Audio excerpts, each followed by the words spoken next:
Yes, sir. We are back for another live episode of the Eric Crocker Show. Going over all things pertaining to the San Francisco 49ers and training camp day 4. See, I got the family behind me. We got some fans in the audience in attendance here. We got Sugar Shane. We got Pickle. We got D. We're gonna have a lot of fun tonight on this episode and this recording. And go over the details of what I saw from practice. It was exciting. It was fun, and it was very intriguing. All right. So thank you everybody for tuning in live. We see Callie Young coming in with the Five Flames. Usually we go on live in the morning, but over the next few days we're gonna be going more in the evening. We got Mr. Olai, he got the Five Flames going on. We got Raphael with the Five Flames. Let's go. Everybody feeling good today. And as you should, today was a really good practice. It was fun. It was cool watching the 49ers and just the way that practice was structured.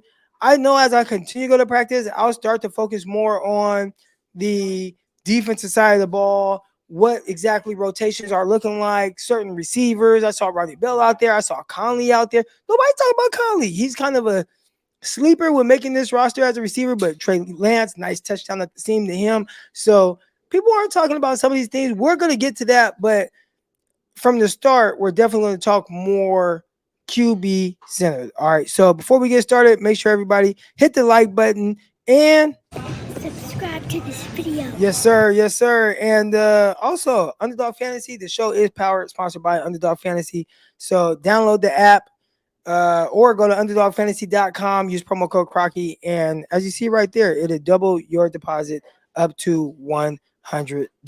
And I keep saying I'm gonna do some like fantasy football thing for all of us on this show. I'm gonna have to. All right, so maybe tomorrow I'll put a link in the or I'll put a link in the chat, and we can go live and we can do a draft, and you guys can subscribe. All that good stuff. All that good stuff. All right. I got the family behind me, so you hear my wife. She's doing dishes. My brother, he grabbed my head, paws, all that good stuff. But we go get it rolling. I'm actually in Stockton, California, right now, and yeah. So tomorrow morning I'll be right back at practice. Anyways, I see Trey in here, and he says, "Croc, how do you feel about the 49ers DBs?" Listen, I don't even know because I was so focused on the quarterbacks and the battle and what it looked like, and you hear all these different things. And it's like, oh, Trey Lance, he's bad, he's a bust, and Sam Darnold, no way. So I was really more interested in just what does it look like what's the vibes of it. All right, and I'm gonna tell y'all what I came away with. Okay, watching the 49ers quarterbacks. First, Trey Lance. Trey Lance was the first quarterback to start drills. Trey Lance was the first quarterback to line up in team. I did not see 7-on-7 today. They did a bunch of team stuff, whether it was red zone or regular, open field stuff. And Trey Lance was always the first quarterback to take snaps. Now, I also want to say this. Just because you're the first quarterback with the 49ers, that does not mean that you're playing with all of the ones. Maybe the offensive line was some of the ones. There wasn't Trent Williams out there or anything like that. But as far as the skill position players, it was mixed up to the maximum. And I don't know what Kyle's rhyme or reason is for the way that he does it. But I have seen some reports. Again, I was just watching it, just trying to get a feel for everything. I wasn't keeping track of stats. I know a lot of people do that. I just wanted to get what does it look like? What does the feel and what's the vibe around what I'm feeling after practice? But one of the vibes was Brandon Aiyuk and Deebo Samuel didn't line up a whole lot with Trey Lance, even though Trey Lance got first team snaps. So let's make that clear to start off with. All right. Trey Lance. The first play, I want to say an offensive lineman jumped off sides. So that was right away. Boom. Offsides. It kind of threw things off. And then one of the next plays was, Donald, would you say the next play was maybe like the fumble snap by Trey Lance? But it wasn't. I don't even know if it was necessarily Trey Lance fumbling the snap. All right. I don't even know if it was more so Trey Lance fumbling the snap, but definitely it was a pulling guard. I want to say the left guard. Yeah, there was the false start. Then the left guard pulled and knocked the ball out of his hands. So that happened. So I'm like, okay, here we go. That's going to be tough. Like, can Trey Lance, get in the rhythm? Like, what's his confidence going to be like? And boom, hits George Kittle on the big play up to seam. That was his first pass attempt. It was 25 to 35 yards. There's going to be people that throw stats out there with the exact amount of yards. I don't know. But I do know it was a drive throw up the left hash, and he hit George Kittle. It was not in stride, but I don't think that it had to be in stride because there was a safety over the top. So he kind of had to throw it in a position to where maybe he had to kind of stop George Kittle from continuing upfield into the safety. So I actually think it was a pretty good, accurate ball. It was a strike. It was a good throw. George Kittle caught it for a big gain. And that was the first throw, the first passing attempt of the day from any of the quarterbacks, and it happened to be Trey Lance. Following that, I would say the next 10 or so passes, I'm not sure a pass hit the ground, whether it was Trey Lance, whether it was Sam Darnold, whether it was Brandon Allen. All of the quarterbacks, I thought they were very efficient throughout most of the day in general. I didn't see anything that was glaring in the sense of, oh man, like this is an issue from this guy, except for one miss from Trey Lance. So we'll get to that. But overall, again, I was going more so off of the vibes. What did I feel after watching the practice? And Trey Lance right away, boom. If you would tell me he started 3 for 3 or 4 for 4, I believe you, because it was boom, boom, boom, boom. He's hitting throws and everything looked good from him. Sam Darnold, he stepped in. Same thing. Boom, boom, boom, boom, boom. He's hitting throws. I would say early on he had one incompletion on an out route to George Kittle. And I would say maybe it was a little wide and it went off of Kittle's hands. It looked like maybe Kittle tried to catch it with one hand and it wasn't a completion. So early on, like that was like the only incompletion so far. So I just remember tweeting out, the quarterbacks are starting off very sharp, and that was very efficient. Now, there started to be this kind of change in the vibe of just watching the quarterbacks. And again, I was going more so off of how I feel with watching this.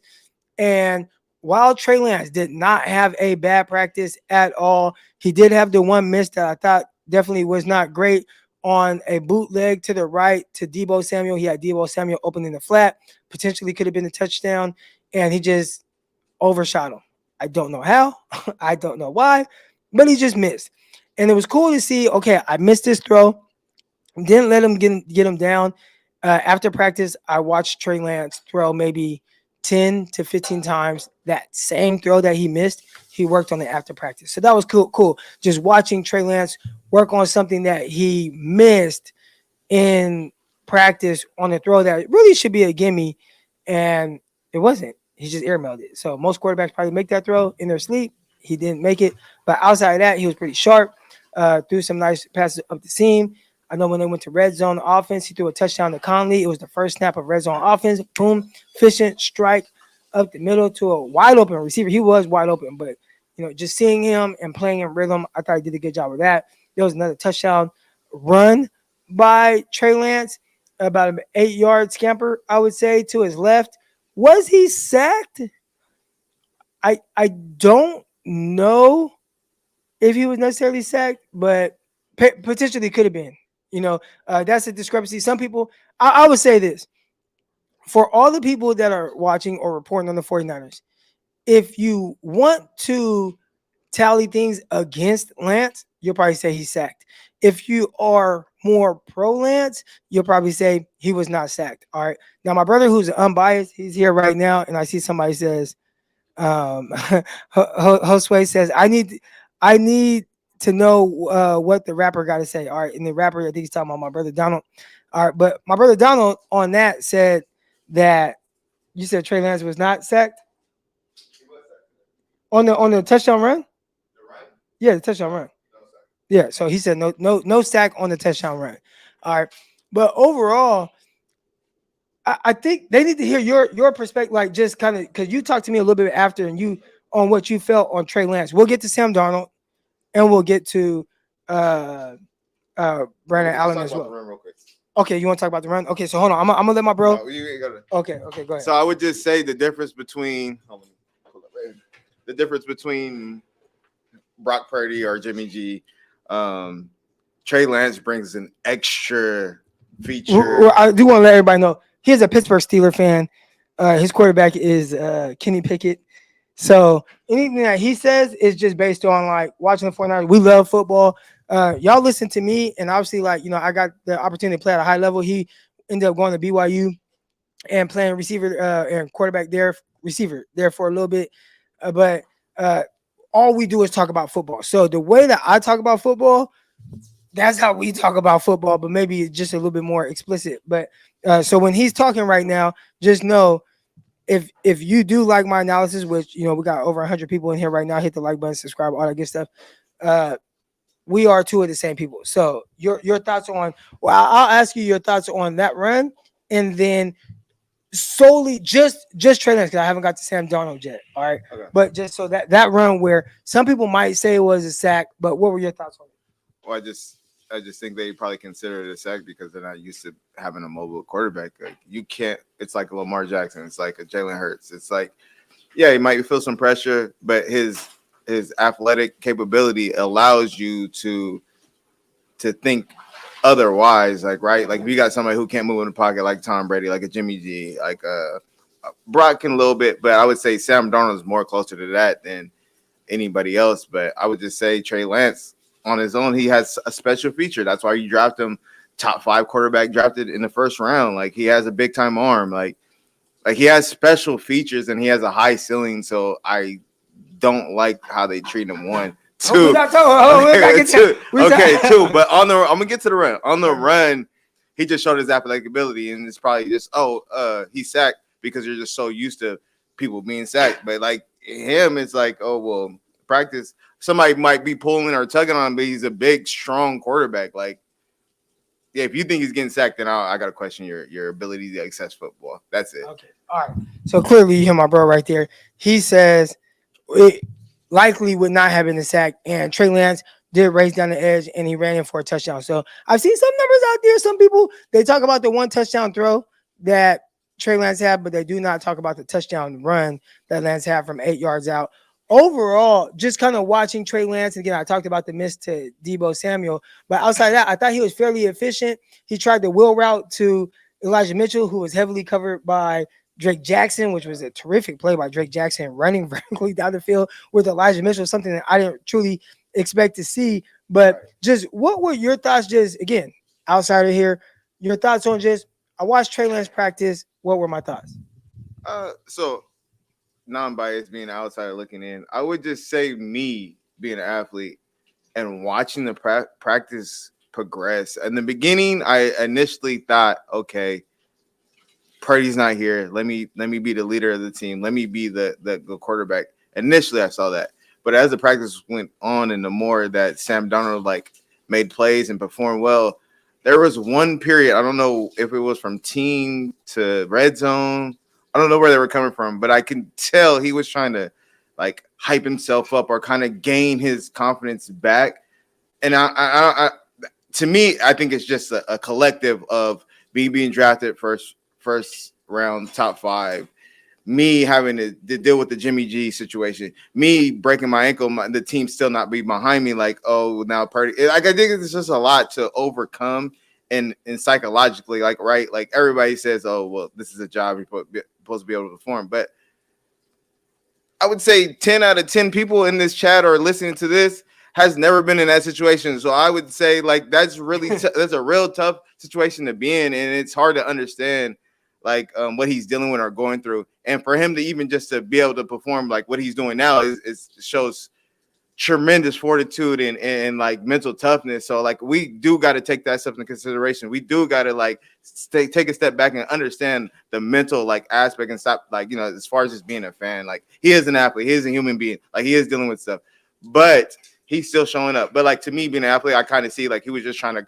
like get himself going again. And I felt like to the back end of the practice, he kind of lost that. So he did perform well. So like it like you would have to pay attention to a lot of small details to understand that. But Sam Darnold had a great practice, and I can see like it kind of was getting to him a little bit. And like I said, it's a collective thing. It's not just like, oh, today. Like I'm sure it's over the last 2 years of what he's been dealing with and going through. That's why he was trying to do that. I don't know if anybody else even noticed that, but I can tell like he was jumping up and down, and that's like outside his character, right? That's not a Trey Lance hasn't shown that he's a super outgoing person. He's not the guy doing the handshakes. He's not doing the Mahomes thing. He's not doing the Lamar, Jalen Hurts. Like, he's kind of just to himself. If he makes a play, he makes a play, but he's not like that. And I kind of see he's not like super turned up. Yeah. So like I could tell, but I don't know if anybody else, but I seen that today. So he did have a good practice. We're not gonna say a great practice, but he did.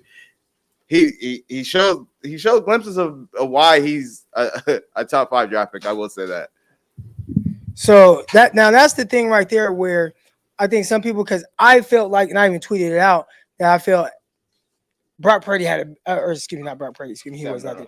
Sam Darnold had a better practice than Trey Lance. And I think because there's a competition going on, if you say Sam Darnold had a better practice, they're going to assume that Trey Lance had a bad practice. And that was not the case. I thought Trey Lance had a good practice. Yeah. But Sam Darnold just kind of had an exceptional practice where here's the thing with Sam Darnold. And again, Sam Darnold was also drafted number 3 overall. Yeah, I know. Okay. But they, so most fans just look at it like Sam Darnold, he's played a lot with the New York Jets. He played a lot with the Carolina Panthers. And there's a lot more bad than good. So that's how they view him, as someone who is not a good quarterback. Before I get into his day and some of the things that we saw, I do want to ask you, how much does circumstances matter, right? Like being drafted by the New York Jets, maybe not having the weapons, not having a coach like maybe Kyle Shanahan to put you in, better situations. Going to Carolina Panthers, they weren't good. Then eventually they traded away Christian McCaffrey. So how difficult is it to play in that while trying to develop, trying to learn, and then all of a sudden you find yourself on the 49ers where it's literally the polar opposite of everything that you've known since going to the NFL. Is that something for Sam Darnold that you're like, you know what I saw today, he's taking steps in the right direction? Or are you like, nope, he's just a lost cause and this guy is just bad and he'll never be a legit starting NFL quarterback? All right. So just first, we can agree that most top quarterbacks that are drafted in the NFL do not pan out. Why? Typically, they go to a subpar team or a team that is not good. So, like, whether it's the coaching staff, whether it's the organization, whether it's the talent level they have on the team, and right, like going from college to NFL is a drastic step, and the quarterback is a harder position. We can all agree on that.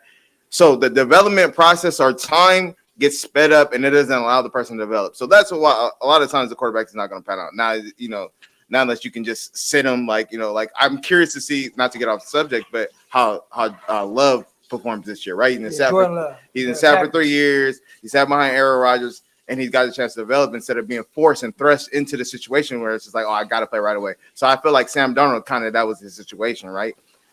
I would say that if you get in the right situation with the coach and the right supporting cast, he was supporting cast. We can just take the example of Geno Smith. Perfect. Drafted at the same team, didn't pan out well, but I got in the right situation and I got the chance to sit and understand it. And the perfect storm came the weather for him, and he performed at that's what we expected him. I kind of see a similar situation in San Francisco, right? So Purdy has a certain ceiling, right? Sam Darnold's ceiling is a little bit greater or higher than Brock Purdy, and if we're not good. If the Niners are not going to sit with Trey Lance and get him up out of here, I would like to think that Sam Darnold can have actually a Pro Bowl season with the 49ers, just basic play calling, the personnel he's surrounded with, and the defense. Like, it's a perfect situation for him. And he moves around on the field highly confident. He does not moving around on the field or carrying himself like he's, I'm a third string, or I'm just, I'm trying to make a team. No, if you watched him at practice today, you would have no idea that he's not even a franchise quarterback. How people view him, right? Yeah. They view him as like this. He's washed up, he's a bust, all that good stuff. But if you would have had no idea, like, oh, this guy is trying to make a team or a roster, you would have thought that he's just a franchise quarterback. on the 49ers. Right. So let's talk about Sam Darnold and some of the things that I saw today that I thought were really good. He came out today. I talked about him being efficient and everything like that. The most important things, and we talked about this on Locked On 49ers. Again, we come at you 5 days a week. Locked On 49ers, myself, my co-host, Brian Peacock. You got to find out in streaming. And if you click the description right there, you can click and find Locked On 49ers. We talked a little bit about this. He would, if you did not know, and I kind of caught some flack live with this on Locked On 49ers. They're like, what the heck is Crock? Somebody even said Crock doesn't know anything he's talking about. He was just a camp body right there. Like the people if they don't, this is how YouTube works. If they don't like what you're saying, they'll like try to like throw low blows and stuff like that. But they think like me making it to the NFL. This is my bro. Like we've been tight since we were younger. So they don't understand what like went into me getting to that point. So they don't understand that. Like well, I know, babe, but oh, you got Mama Bear. Look, Mama Bear. Look, y'all see her face behind. Shots fired. But they don't understand like that in itself was something that we never saw coming. Mm-hmm. So that was like a big accomplishment.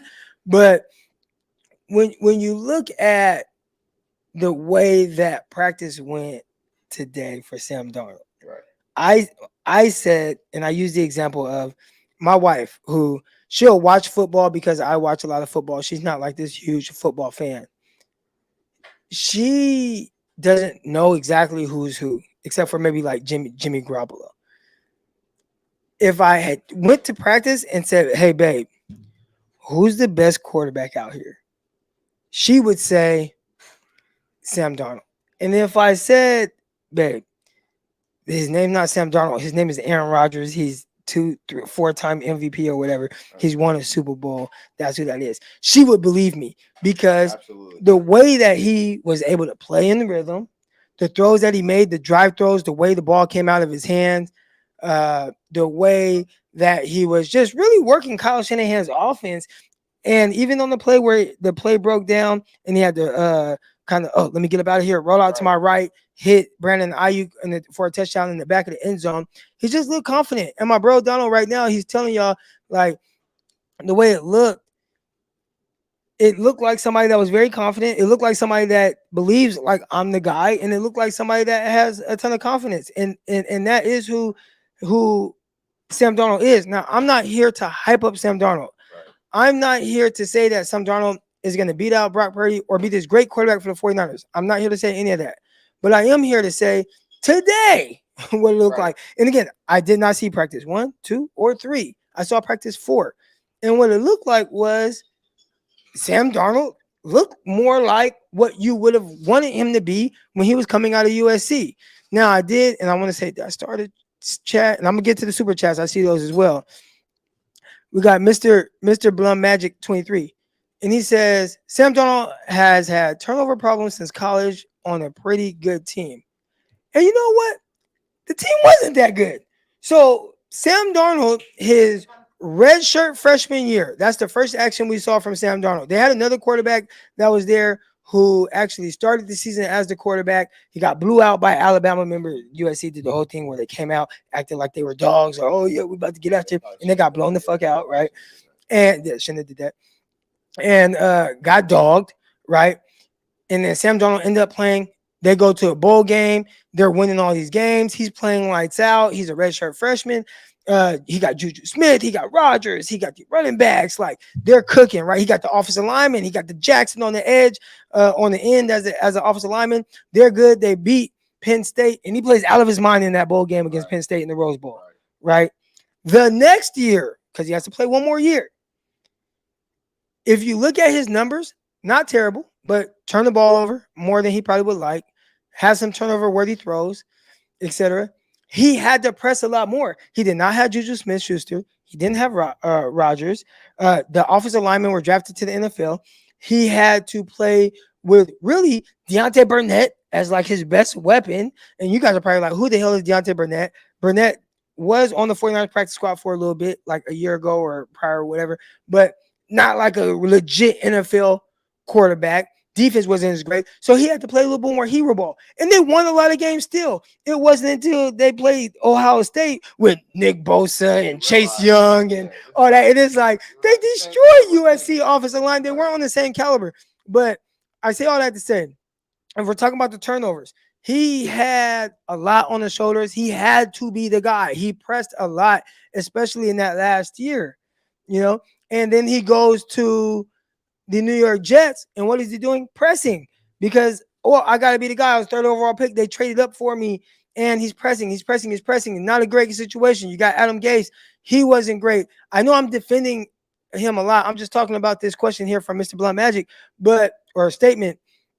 But overall, I look at situations like this, and the evidence that's out there is Sam Darnold's not a good quarterback. Right. The evidence out there is Sam Darnold is likely not going to be good. But if you're talking about ability, when we watched practice today, we saw the full-on ability of Sam Darnold. From a movement standpoint, the throws that he's capable of making, and that might be the best version of what he is, and he could come back tomorrow and he could be trashed, and I wouldn't be shocked or surprised.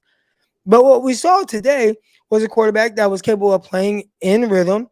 He was efficient, throwing darts, hitting Brandon Aiyuk in stride over the middle to where it would end up would have been a 60-yard touchdown where he outran everybody. In the red zone, he was efficient. He's throwing darts. When it wasn't great, pocket breaks down. He rolls out to his right. His Brandon Aiyuk in the back of the end zone with a perfectly located ball. And those are the things that you would like to see. So I say all that to say because you talked about ceiling and ability. And you were talking about, you kind of threw out Brock Purdy out there and all that. What Sam Darnold, in a perfect world, and we're talking about like the best version of Sam Darnold, Right, is a combination of Brock Purdy and Trey Lance. He's kind of like, maybe not as straight line speed athletic as Trey, maybe not as big of an arm as Trey, but more consistent with the simple things, right? And then as it pertains to Brock, more athletic. And Brock got some move to him. He got some twitch to him, but still, I could run a little bit better. And my arm is bigger. That's why I was third overall pick. These questions are like I'm reading them and they're coming up in the super chat. We're specifically talking about just today, like the practice we played today. We're not talking about prior Sam. We're not talking about any other practice or tomorrow Sam. We're just talking about that. We only can go by what we've seen today and be able to evaluate that today. We're not saying like, oh, he's going to come in and be an Aaron Rodgers.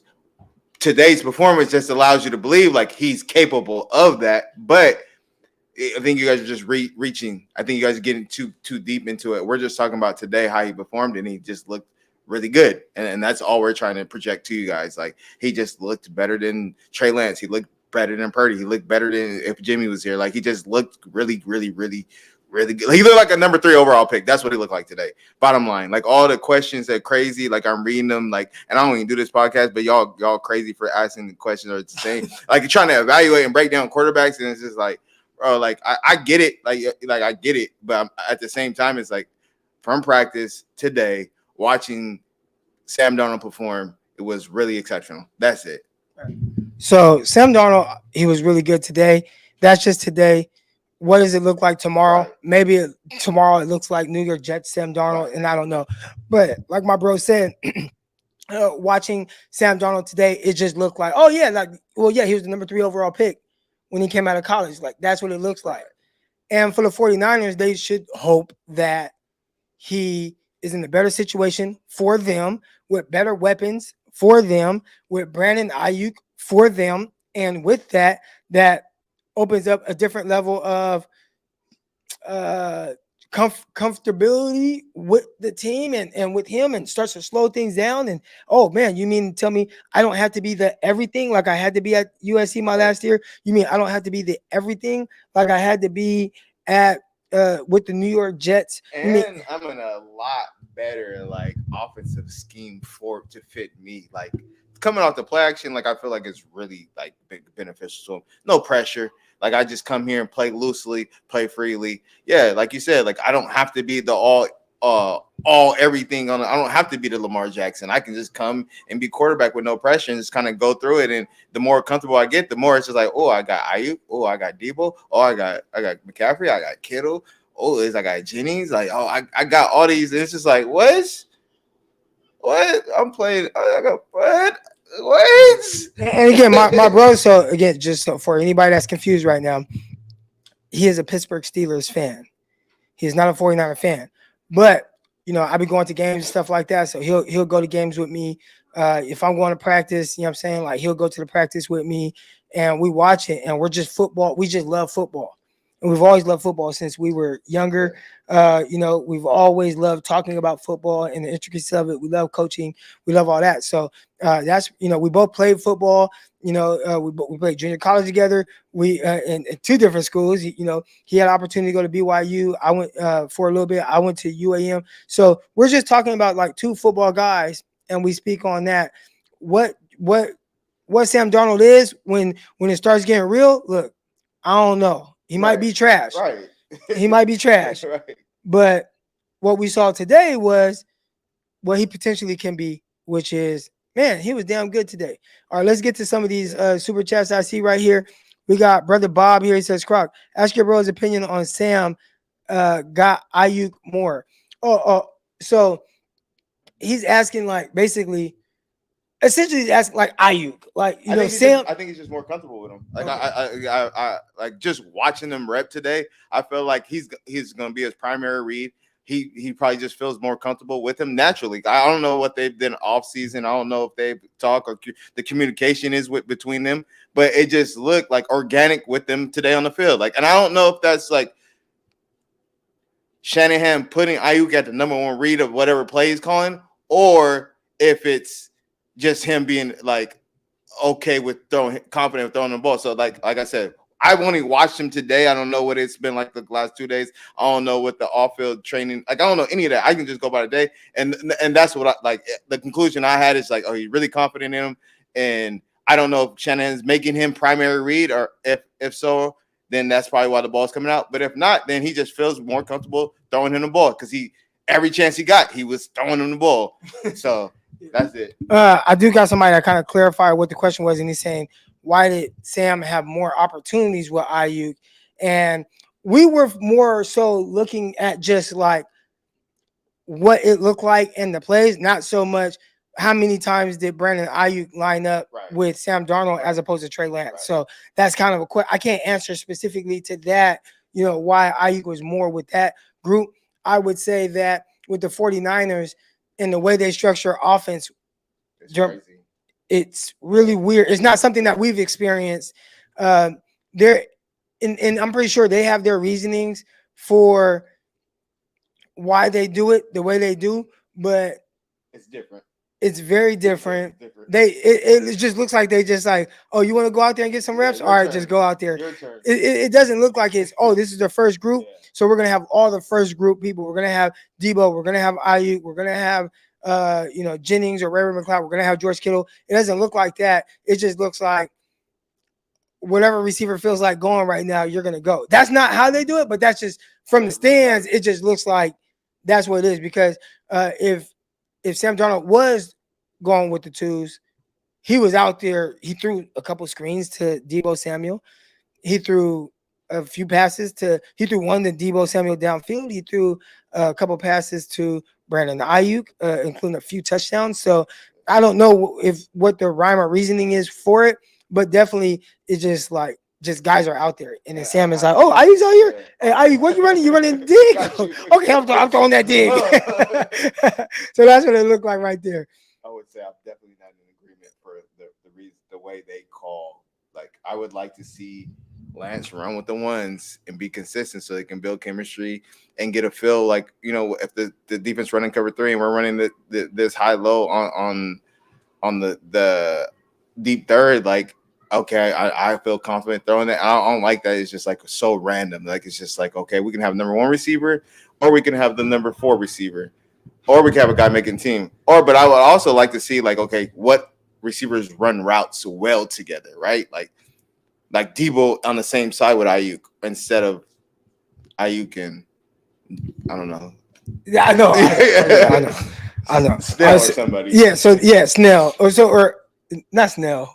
Sneed. Right. Like that's what I'm saying. Like you look out there and it's just like Sneed, Aiyuk, and Ronnie Bell, and it's like that's not your receipt. Yeah. Like that's not. They're not going to get 75% of the snaps together. So it's a little weird with how they do it. But I don't know. You'd have to ask Kyle what their rhyme or reasoning is for how they put the receiver groups out there. I would like to ask that question. Yeah. If I get credentials, I'll ask that question because it's very I don't understand it. Here we go. We got Damien here says, love the family pod. This is why you're the GOAT in the space crack. Yeah, I appreciate that, man. I appreciate that, Damien. Let's go. Yes, sir. Appreciate the contribution. All right, here we go. We got Deshaun here. Deshaun says, starting to think with all our weapons, we are like steroids. We are making good quarterbacks look great and bad quarterbacks look good. So we gonna get to that because again, I talked to my bro, and he had his perception of Brock Purdy coming out of college, and you were talking to me about that on like he watched him more in college than I did. And you were telling me about how you were rooting for Brock Purdy and some of the things that you saw from him. So we'll get to that, the Brock Purdy element to all of this, who will be at practice live tomorrow, fully padded, all that good stuff. So I can't wait to watch that. We will get to that. But as far as the offense, I think you say right here, quarterbacks look good, great, or we are making quarterbacks look great and bad quarterbacks look good. I think that's what Kyle Shanahan expects from his offense. Whereas, like, look, if you just are a pro and know how to play with timing and rhythm, you can be good in this offense. And that's what he's trying to do with all his quarterbacks. And I think that's the tough thing. And I saw Damon earlier, who just left a contribution, but he talked about, like, why are we calling the Trey Lance? And it's like, man, well, I think just Trey Lance needed kind of something a little different. But I will say one thing. I think Trey Lance is handcuffed in his offense to not be like reach the full potential of what he could potentially could be as a playmaker, because it is so predicated on more so just timing, rhythm, accuracy, ball out now when the back step hits, boom. If you do that, it's a big run after catch opportunity. And I think for Kyle, it's hey, if you can just figure out how to do those things, you can excel in this offense. But I think it takes a specific type of quarterback to be able to do that. Brock Purdy clearly understands that. Sam, it feels like it's starting to trust that, but also when Brandon Aiyuk's wide open and you got Brandon Aiyuk against, I don't even know. I heard somebody tell me who that cornerback was that was guarding Brandon Aiyuk, and it was like, I think his last name was Parker. It was somebody I never heard of. So there's that as well. But just the making the play, like just the timing and rhythm of the play. Kyle's more focused on that than who is out there at cornerback. Yeah, I mean, we talk about this, right? We talk about how the pros and cons of Kyle Shanahan. The pros are he is very, very capable of designing or coming up with concepts to break down defenses. Absolutely great at that. And then, setting stuff up. The downside is he doesn't allow his players to be superstars, right? So it's like, we're not going to design 15 plays to go to Debo if we got mismatched. We ain't got to design, we take advantage of Kittle being guarded by linebackers and safeties when we know like he's like a Travis Kelce. We're not going to feed Aiyuk when they keep running this damn cover two. We're just going to run our offense. So that's the downside. And it's just like, that sucks because you guys have, like he said, y'all got a stacked team. Like how I look at it, y'all are stacked. I said you got two wide receivers, number one. Debatable, I could be, maybe a lower end number one, high end number two. But you got number one tight end, number one running back, and it's just like your O-line is really good and studied defense. And it's just like, how are you guys not going to Super Bowl? Like you should be Super Bowl contender team because you guys are so stacked. But that's just Shanahan. Like, that's all he knows, and that's what he's going to do. So, unfortunately, he's like, okay, we got all these dudes, but we're going to run our offense. But fortunately, like – How would Pittsburgh – let's say Pittsburgh had these guys, what would Pittsburgh be doing? Because he's a Pittsburgh We've never had a whole bunch of dudes at one time, but, like, we got one dude right now, and he gets the ball, like, 20 times a game. Like when we have Antonio Brown, we're gonna throw it to him 20. It doesn't matter your triple coverage. This is our guy. We're gonna get you the ball. Like you're gonna get these touches regardless of whatever offense we called. So that I mean, you just take the good with the bad with that. But like that's why Brock Purdy can come in and be a good quarterback, because the offense is really what's breaking down the defense. It's not necessarily a superstar quarterback. Like you can have an average quarterback and look really good. Like I would say, I'm a Jimmy G fan, but like I would say, like on another team, we're gonna find out. I don't think he's gonna be as successful, right? I don't think you take a Purdy and you put him on any other team, he's probably gonna be practice squad at best. Like honestly, that's how I feel about him. But like because the offense is so good and you have so many weapons around him, it's like just don't lose us the game. That's it. Don't lose us the game. Did you say Brock Purdy? Yeah. You said you think on a different team Brock Purdy's a practice squad quarterback at best? Yes. We'll get to that. We'll get to that in a second. All right. And again, I just want to know. And again, you have Trey Lance and Sam Darnold on your team. You think he should start over those two people? Kyle does. He won 8 games. He didn't lose. But if you don't have Kyle Shanahan calling plays, I'm saying like I don't know any other team you think he's starting over those dudes. Pittsburgh Steelers, you think he's starting over those dudes? Not in the way that y'all have traditionally ran offense. Not quite that. Would you take Kenny Pickett? Rams or Chargers? Would you take Kenny Pickett over Brock Purdy? Yeah. In your offense? Yes. Because they both like not good. He's a hometown hero, so I'm taking the hometown guy. We're gonna get to more of that. We're gonna get to more of that. All right, hold on. With Purdy, the team will have to play perfect to win the championship. With Trey, the talent. Jordan, we're looking at this right here. He said Crock was shook. I believe it. Okay, hold on. I'll get to that. We got the super chat here. With Trey, the talent can offset mistakes. Just needs reps. So, Absolutely. all right. I got my bro here, and I want to ask you your thoughts on. And some of these things, y'all have heard my thoughts. We've talked about some of these things, but I would like to see how he kind of responds in this setting on some of these questions, just so it's not always like the way I think. But, we have a lot of people here who some of them like maybe didn't play football or didn't play football past Pop Warner or maybe didn't play football past high school. So they I don't think they like some of the ways that they look at football is a little different. It's like what's right in front of them. So right in front of them, all they saw was Brock Purdy. He went 8-0. You know what I'm saying? And then with Trey Lance, all they see. Hold on. I'm gonna give you the mic. But with Trey Lance, all they see is, well, he lost to the Chicago Bears. So real quick, because we were both at the Chicago Bear 49er game. We went. He actually made me go. We both went out there, but because he likes to go. He loves football. So we'll go to the games. I'm gonna ask you a few questions, and then I'm gonna bring the mic back to me. Then I'm gonna ask you a question, and then bring it back to me. All right. Before the game, when I looked out the window, before the game, all right, before the 49ers versus Bears game, I looked out the window. Do you remember what I said? Well, we can watch it at the bar. We can watch it somewhere else, but why was I saying we should watch it at the bar? Because it was pouring down raining. Bro, it was storming. Monsoon. It was crazy. So I'm like, I'm not trying to watch a game in that type of weather. And what'd you say? We're already here. We're here. We got to go to the game. All right. So just to let y'all know, because I know a lot of people, they think that when we talk about that game and the weather conditions, there are a lot of people that want to downplay what it looked like. They don't. They just had to be in there to understand how difficult it was to play in that weather. Like that was crazy. I told him we bought tickets. We already had tickets, everything. We're in the hotel. We're looking at. I'm like, bro, look at this. Like they said, it was like it was probably gonna rain.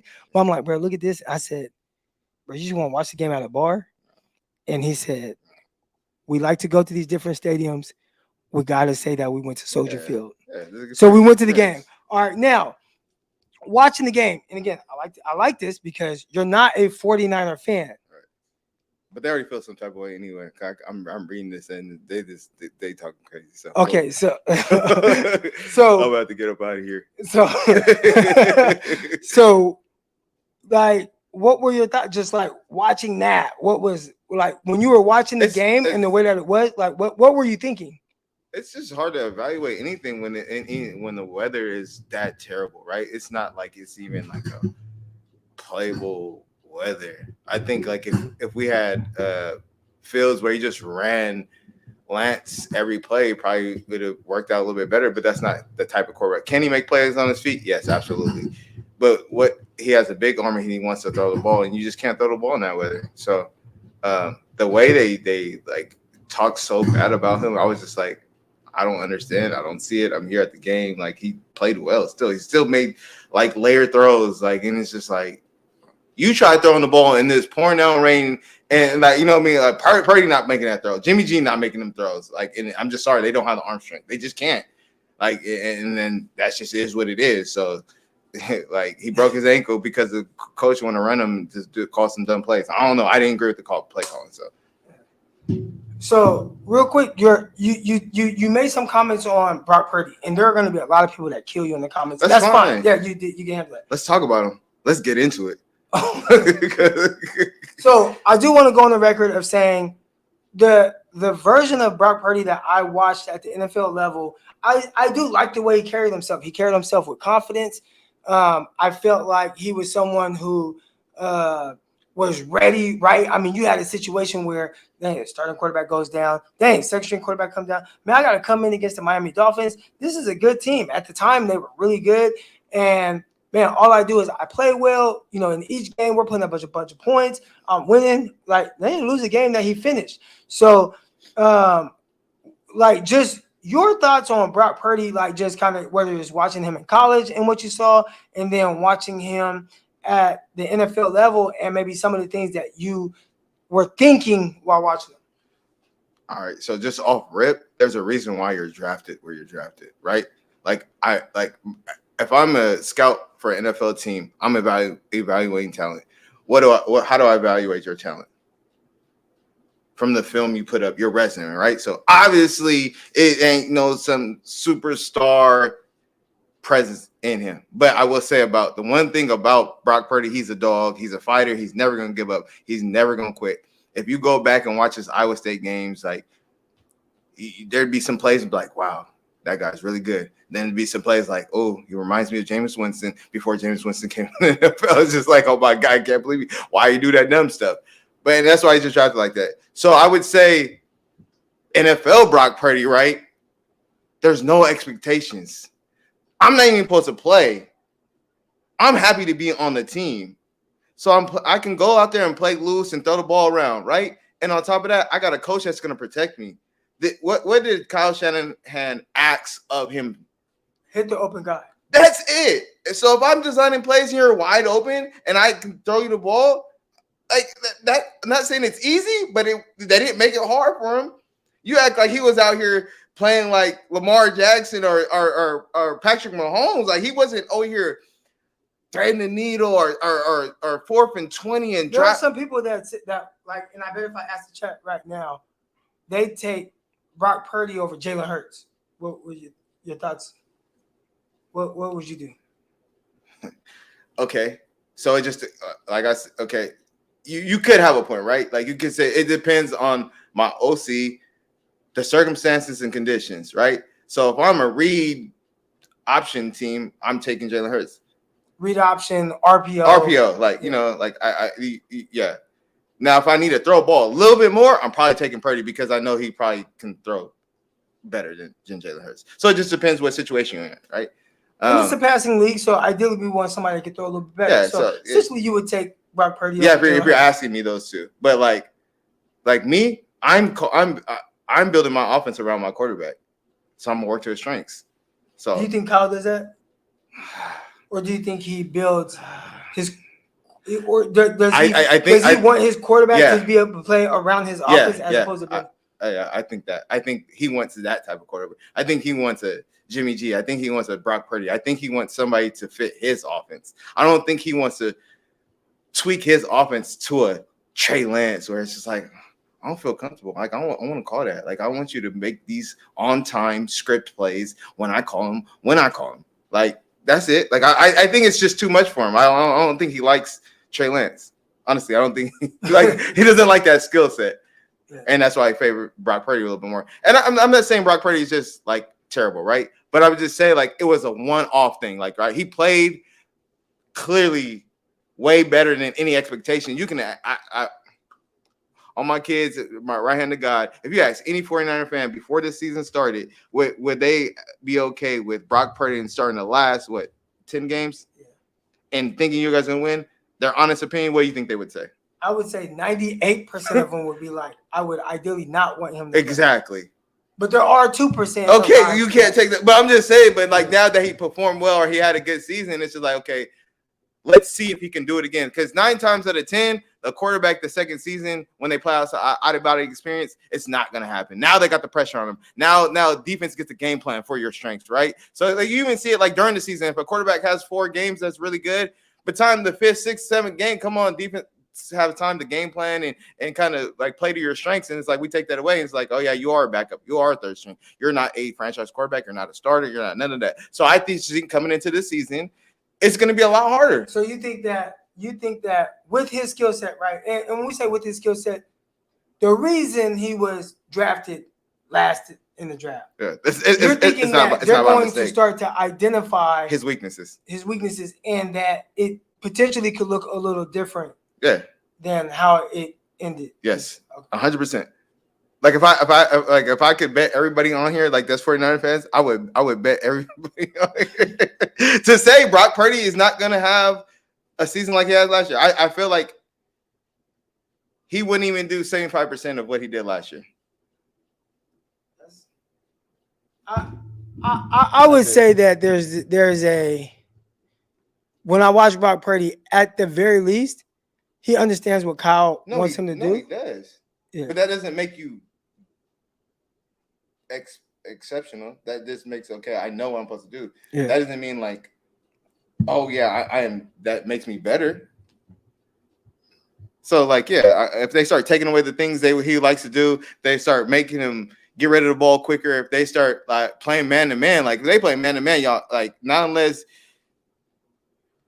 Debo or Aiyuk is just man killers, and I don't know. Like I don't know if there's. Well, Aiyuk could be a man killer. Yeah. I don't know Debo's. That's what I'm saying. Not unless we I want to see that, right? Like I want to see. Okay, they put an 8 in the stack in the box. Take away McCaffrey. We're gonna put these 2 on the island. Debo beat me on some routes. Aiyuk beat me on some routes, and with pressure, what is Purdy gonna do with pressure in his face? Right? A lot of times. We see it, and that's why they speed up their clock, get the ball out their hands, make them nervous, speed up their reads. That's a quarterback's downfall, especially if you're not a top-tier quarterback. We see it with Dak. We see it with top quarterbacks. Like we see it in Russell Wilson. It's like, oh, Pro Bowl, super everything, get over here. And it's just like, I got no time. They're blitzing me, doing all that stuff. It's like, I'm sorry. And that's Russell Wilson and Dak Prescott. We're talking about Brock Purdy. It's like, bro, what? Like, I'll go sit down somewhere. Somebody here said, they said that you are. He said, "Man's is on the Brock haterade." I honestly, I don't have no bias towards like nobody. Like I have nothing against him. All right, says he has nothing against him. All right, here we go. Let's get to some of these super chats here. Appreciate everybody that's tuning in right now. Hit the like button. Subscribe to this video. Beginning of last season. He probably now he does though. That's all that matters. No, just ask him. Okay, I'll ask him. Started to think that with all our weapons, we're like steroids. Okay, we talked about this one here. All right, system over players. Why practices run like that? So that makes, you know what, Steve? That makes a lot of sense, and I think that makes a lot of sense with how Kyle kind of look, how he looks at his quarterback position, where it's not so much. It's not about you. Yeah. Definitely not. It's about the 11 pieces on the field. If you just do what you're supposed to do, right, it'll net a positive income. Absolutely. Or outcome. That's how it feels. Yeah. Like I can out game plan this coordinator. do you think as it pertains to winning a Super Bowl? Because see, that's when 49ers, I mean, we're right here, right? We're knocking on the door. And 3 out of the last 4 years in the NFC Championship game.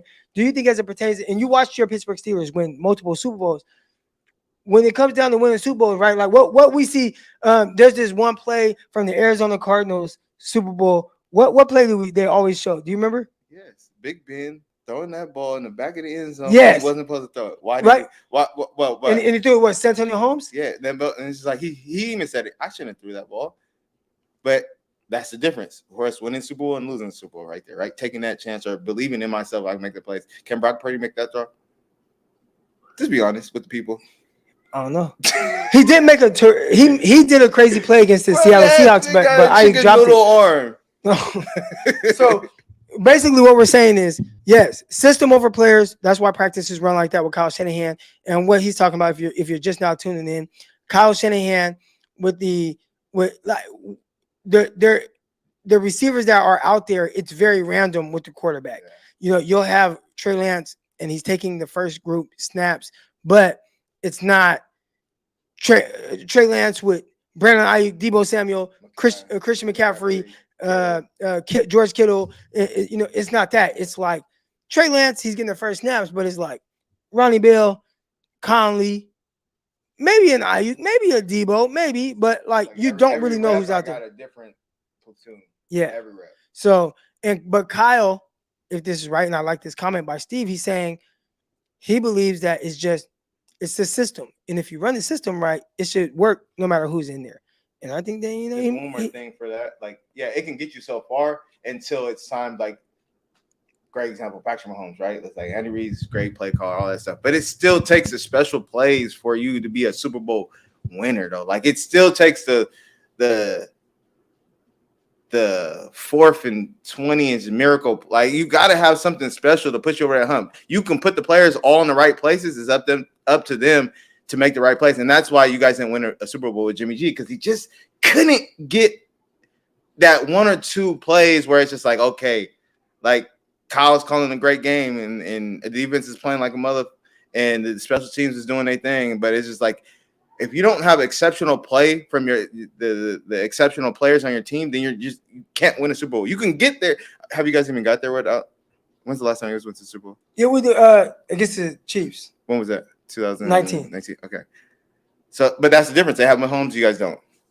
They have Cheetah, you guys don't. You know what I mean? Like, you guys do have super. It's just like, but we need our superstar players to play like superstar. And if you can't get them from court play, I would say it's like a Jake Delhomme. Like, okay, maybe we can win. A Matt Hasselbeck, like maybe, you know what I mean? It's like everybody got to play their best version of themselves for us to have a chance. And it's just like, oh, Patrick Mahomes close his eyes and throw the ball opposite field, and it's like, oh, touchdown. Like, y'all don't have that. So it's like, yeah, it'd be really, really tough to try to win a Super Bowl.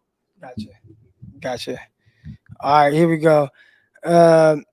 Here's a question: was Darnold going against first team or second team defense? We don't know. And again, I was more focused on the quarterback specifically. I was focused on just what it looked like and just trying to get the vibe, right? Because we see all the reports, we see the stats that are thrown out there, and I didn't keep no stats. I just want to know, like, what does it look like? And I was not paying attention to like who was on the defensive side, but I was more focused on what did it look like? Him dropping back, throwing the ball, letting it rip, ability. Right. What did that look like? Right. And I thought that looked good, right, regardless of who's on the other side, right, just in the sense of what it looked like. Like, just again, the vibe, right, you know, dropping back foot hits the ground, boom, ball out, strike, you know, ball with no droopiness to it, like no loft to it. It's just boop, Aiyuk in stride, touchdown. Like, you know what I'm saying? And like, so I was more focused on that than who they were actually going against. But you know, hey, you got tighter coverage, maybe it looks a little different. So that's something to keep an eye on. Here we go. We got Steve. He says, with Purdy, the team will have to play perfect to win a ship. With Trey, the talent can offset mistakes. Just needs the reps. Your thoughts? And I would agree with that 100%. Okay, so okay, I'll let Donald. And again, for anybody that's just now clicking in, it's my bro Donald right here. He's a Pittsburgh Steelers fan, so he is not a 49er fan, and he's just giving his thoughts. He was out there at practice with me. He goes to the games with me. I mean, how many games? How many 49ers? You've been to more 49er fan? We did go to a 49ers versus Steelers game, But you've been to more 49ers than anything. Like Yeah. more than Rams, more than Chargers, more than. Yeah, I've only been to one Steelers game, so yeah. Yeah, so he goes and we just go and watch. His opinion is at some point you're gonna need that quarterback because when the stuff hits the fan, can your quarterback just make you right when you're wrong? And I think that's why you draft Trey Lance. I think the bigger issue with the 49ers is how they've gone about developing them. Right. And he's not getting the reps. And it's the same thing, like I said, like a Patrick Mahomes or the quarterbacks, like they need those reps. They need to be allowed to make those mistakes, right? They need to go out there and get a feel for the game and know when to try and not to try. And I just feel like Trey Lance is never going to get the opportunity with the 49ers. That's tough. My co-host Brian Peacock says, "Who has less swag, Purdy or Pickett?"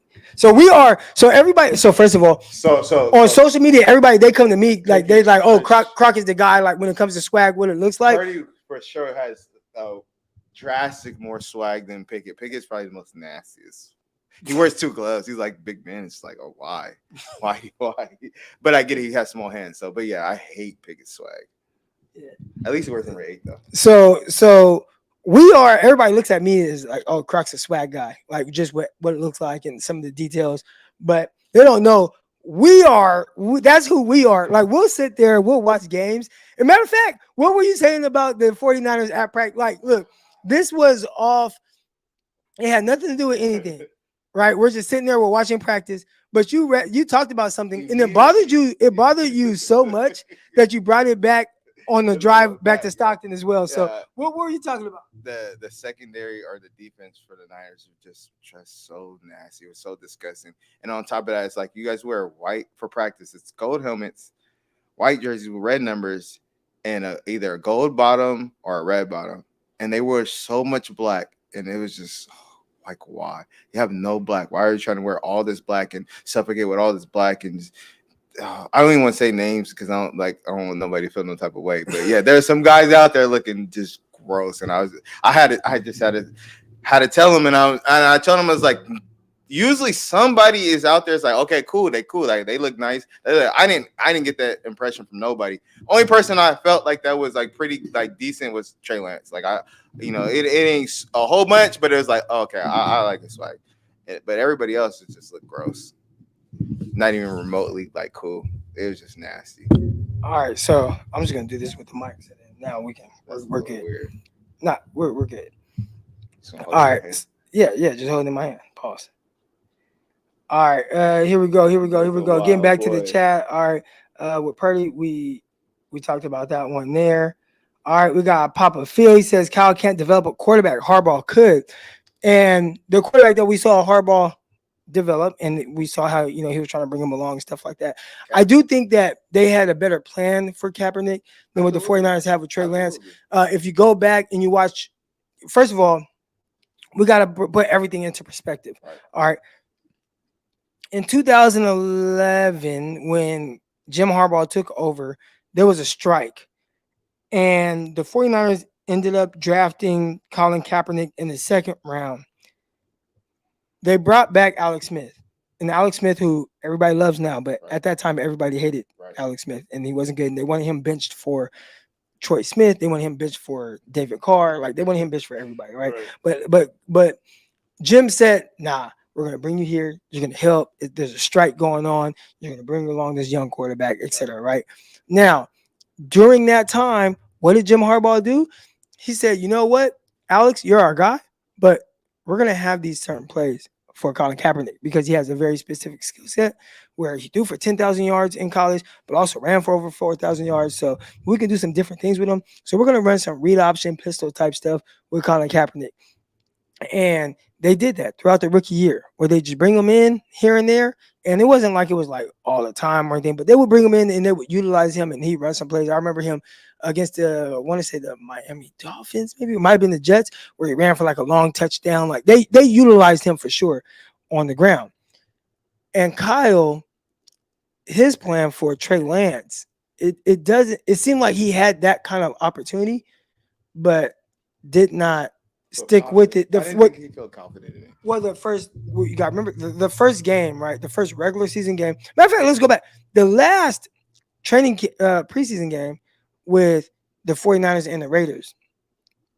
The 49ers did that whole thing with like Jimmy Garoppolo. He'd be in, he'd throw a completion. Then all of a sudden you see Trey Lance come on, and then he'd do some read option stuff, or he might throw the ball, and then he'd come off the field, and Jimmy Garoppolo get back in and he'd do that, right? So you saw it, and it was like, is this what they're gonna do? Like, are they gonna use two quarterbacks in the sense of like that? Which we've seen that with guys. We saw that with we saw that with Drew Brees and what was Buddy's name? The dude, the BYU quarterback. Taysom Hill. Yeah. So where it's just like we're gonna use Taysom Hill like this, and he's gonna do some things every once he's gonna throw the ball, whatever, right? Yeah. And I was watching that preseason game. I'm like, is this what they're gonna do? Like, that's cool. Like, you know what I'm saying? It's a different dynamic. First game comes, the 49ers get down to the red zone. What do? They put in Trey Lance. He throws a touchdown. His first passing attempt. Well, he stopped doing it. The reports are the players didn't like it. The players didn't like that he pulled like he undermined. We're gonna get to all those. We're gonna get to all those. All right, so we're gonna get to that. We're gonna get to that. Coach, coach, he's looking at your comment right now. We're gonna get to that. All right, but the reports were that the players didn't necessarily care for the way that Kyle had did that. So when we talk about Kyle can't develop quarterbacks, Harbaugh could. I think Harbaugh, he didn't care a whole lot about how people perceive him. It's just these are things we're gonna do. Everybody's the best to me. Everybody's the greatest, and we're gonna rock with what I do, and that's that. It worked for him though, and that worked for him. But it feels like Kyle is that type of guy. But I just feel like Kyle can't win a Super Bowl. That's it. Why? Because he doesn't want to take the risk. He's too good. Like, it's just like I rather try to do it like this because it's safe, instead of like, we might lose 8 games taking this risk, but we might go 12 and something, or we might go 14 and something. He's too safe. Like, he's too like conservative. Like, like when you got a wife and you be like, just make sure you cover up. He's like that. He don't want the wife showing the cheeks and be excited. Like, yeah, y'all see my chick? Like, she fine. No, you gotta put a blanket around. That's how he coaches. Like, all right. Oh no. So he Phil off a show to the playoffs. Yeah. I mean, championship game. So Papa Phil says Kyle can't develop a quarterback. Harbaugh could, and basically, essentially, my bro Donald says he just feels Kyle's a little safe. Which conservative is the word you're looking for. And I would say that Kyle does coach conservatively. I think for a guy that is a quote-unquote offensive genius, and that's how people view him or perceive him with his offense, he's innovative, especially in the run game. But when you look at how he calls games, it almost feels like he leans more on the defense, which is number 1 defense in the league. But he leans on the defense as to why he can be a little bit more safe or conservative offensively. Like, because my defense is so good, I can take more risks. I can take more chances. I can throw some more deep balls. I can get you know what I mean? I can do some. I can cook some stuff up. Like, if the Steelers do it, we got a great we got Pickett at quarterback. Our defense is so good, and that's why we're 500 and we haven't been below 500. Got one of the greatest coaches ever coaching the Pittsburgh Steelers. We take more chances than anybody. Who doesn't matter who's playing quarterback. We're gonna throw that thing up. Why? Because we feel like our defense is gonna go in there and shut everybody else down. So, like, I would think you'd be more a risk taker when you got a great defense, and you guys have a great defense. You guys tighten up the back end of it, and y'all, hey, boy. So I have a question here, right? And we're gonna get back to the super chats, but 187 here says Trey isn't ready. Purdy saved him. All right. So my bro here, like, you played receiver in college, but in high school he was a quarterback, and you had all the records at your high school for quarterbacking. But hold on. I just want to ask you, like, when it goes into like getting ready, what when you think of a quarterback and it's like, all right, I got to get this guy ready for like big moments, how would you go about getting Trey Lance ready? He has to play. That's simple. Like, you have to play to get ready. There's no way you can keep him not playing, especially you don't have nobody setting an example, right? He's not sitting in there for Brett Favre. He's not sitting in there for Tom Brady. He's not sitting in there Aaron Rodgers. He's sitting behind Jimmy G. We don't know what he is, right? He could win, but he's not too great. But And then he had Brock Purdy, and it's like, what are you sitting for? He's like, get all the mistakes out. Like you drafted him first round, and it's just like this is not a 3 and something team. This is not a team that's hella sorry. This is a Super Bowl contending team. Like get him the reps, put him under center. Like if you got to sacrifice one season, you sacrifice one season. Like, but his ceiling is so high that's the risk you take. Like Brock Purdy is the best you're gonna get from him. He gave it to y'all. Y'all not getting no better. It don't get no better than that. At all, ever in the career, his life, any of that, it is never gonna get better than what he did last year. With Trey Lance, it's like, okay, well, he might not be Patrick Mahomes, but he has some, like, okay, he got some potential to be something like that. He has something special, like, and you just have to. The only way you're gonna be, okay, when will he be ready? Tell me when he's gonna be ready. He said he's ready. He doesn't think he's ever gonna be ready. I'm telling you, I know. I 187. He's in the chat. I know he doesn't think he's ever going to break. So he thinks like. So Purdy. He's a Purdy guy. Yeah. That's all I got to say. All right, here we go. Let's get back to some of these super chats here. Appreciate everybody that's in the chat right now. You're not winning no Super Bowl with Brock Purdy. I'm telling you that right now. He said that. I ain't say that. So you believe you can win a Super Bowl with Brock Purdy? I believe that. No. See, it's yes or no. Do you believe you can win a Super Bowl with Brock Purdy? Yes, you can. You can win a Super Bowl with Brock Purdy. Okay. You're a 49 podcast, so you have to. That's the. I don't have to say that. Correct thing to say. I do believe in you. No. So they hold your what you say credible. I get it. Okay. You think I'm pandering to the chat? I'm not pandering. These niggas know I'm like I keep it a butt. Because like you say that with no confidence. Well, I say that in a sense. I do think that things have to be more ideal around him. He's better than Jimmy G. I think that he can play better than Jimmy G with his play. Like he can make plays off script. I think those are the things. Like Jimmy G does some good things, but I think there's certain things that a skill set that Brock Purdy brings that Jimmy doesn't necessarily play with, especially on a consistent basis. And I think that makes him to where you got it. I now again, how confident I saw Jimmy G play a certain way for years. Yeah. So I was fairly confident. I knew exactly what I was going to get from Jimmy. What do you think you get from Purdy next year or this year? You think you get the same thing? I don't know if I don't expect to see the same thing. I don't expect to see. Okay, at least you're honest. Yeah. At least we're being honest. I'm always honest. I told them I'm honest with them. They know. Like, everybody, we got over 180 people in here. Hit the like button and subscribe to this video. They know I'm gonna keep it a buck. Like I'm like we don't want to get away from the real. Like just keep it a buck. Like I said, not one fan of the 49ers expected or had any confidence in Brock Purdy being your starting quarterback last year when you guys had Jimmy G and y'all. But then they saw him play and he played well, so they got that confidence. Okay, yeah, that's cool. But like now, because they on the other option, it's like now we got to believe in him because he won our games, but it's like, well, what other choice do we have? We haven't seen nothing from Lance enough to make us believe. We haven't seen nothing from Donald to make us like, oh yeah, we're behind him. So it's like we have to be on the Brock Purdy train until we're not. The moment you guys go 2-4 with Brock Purdy, y'all gonna be talking about bench him, and you're gonna be in the grades.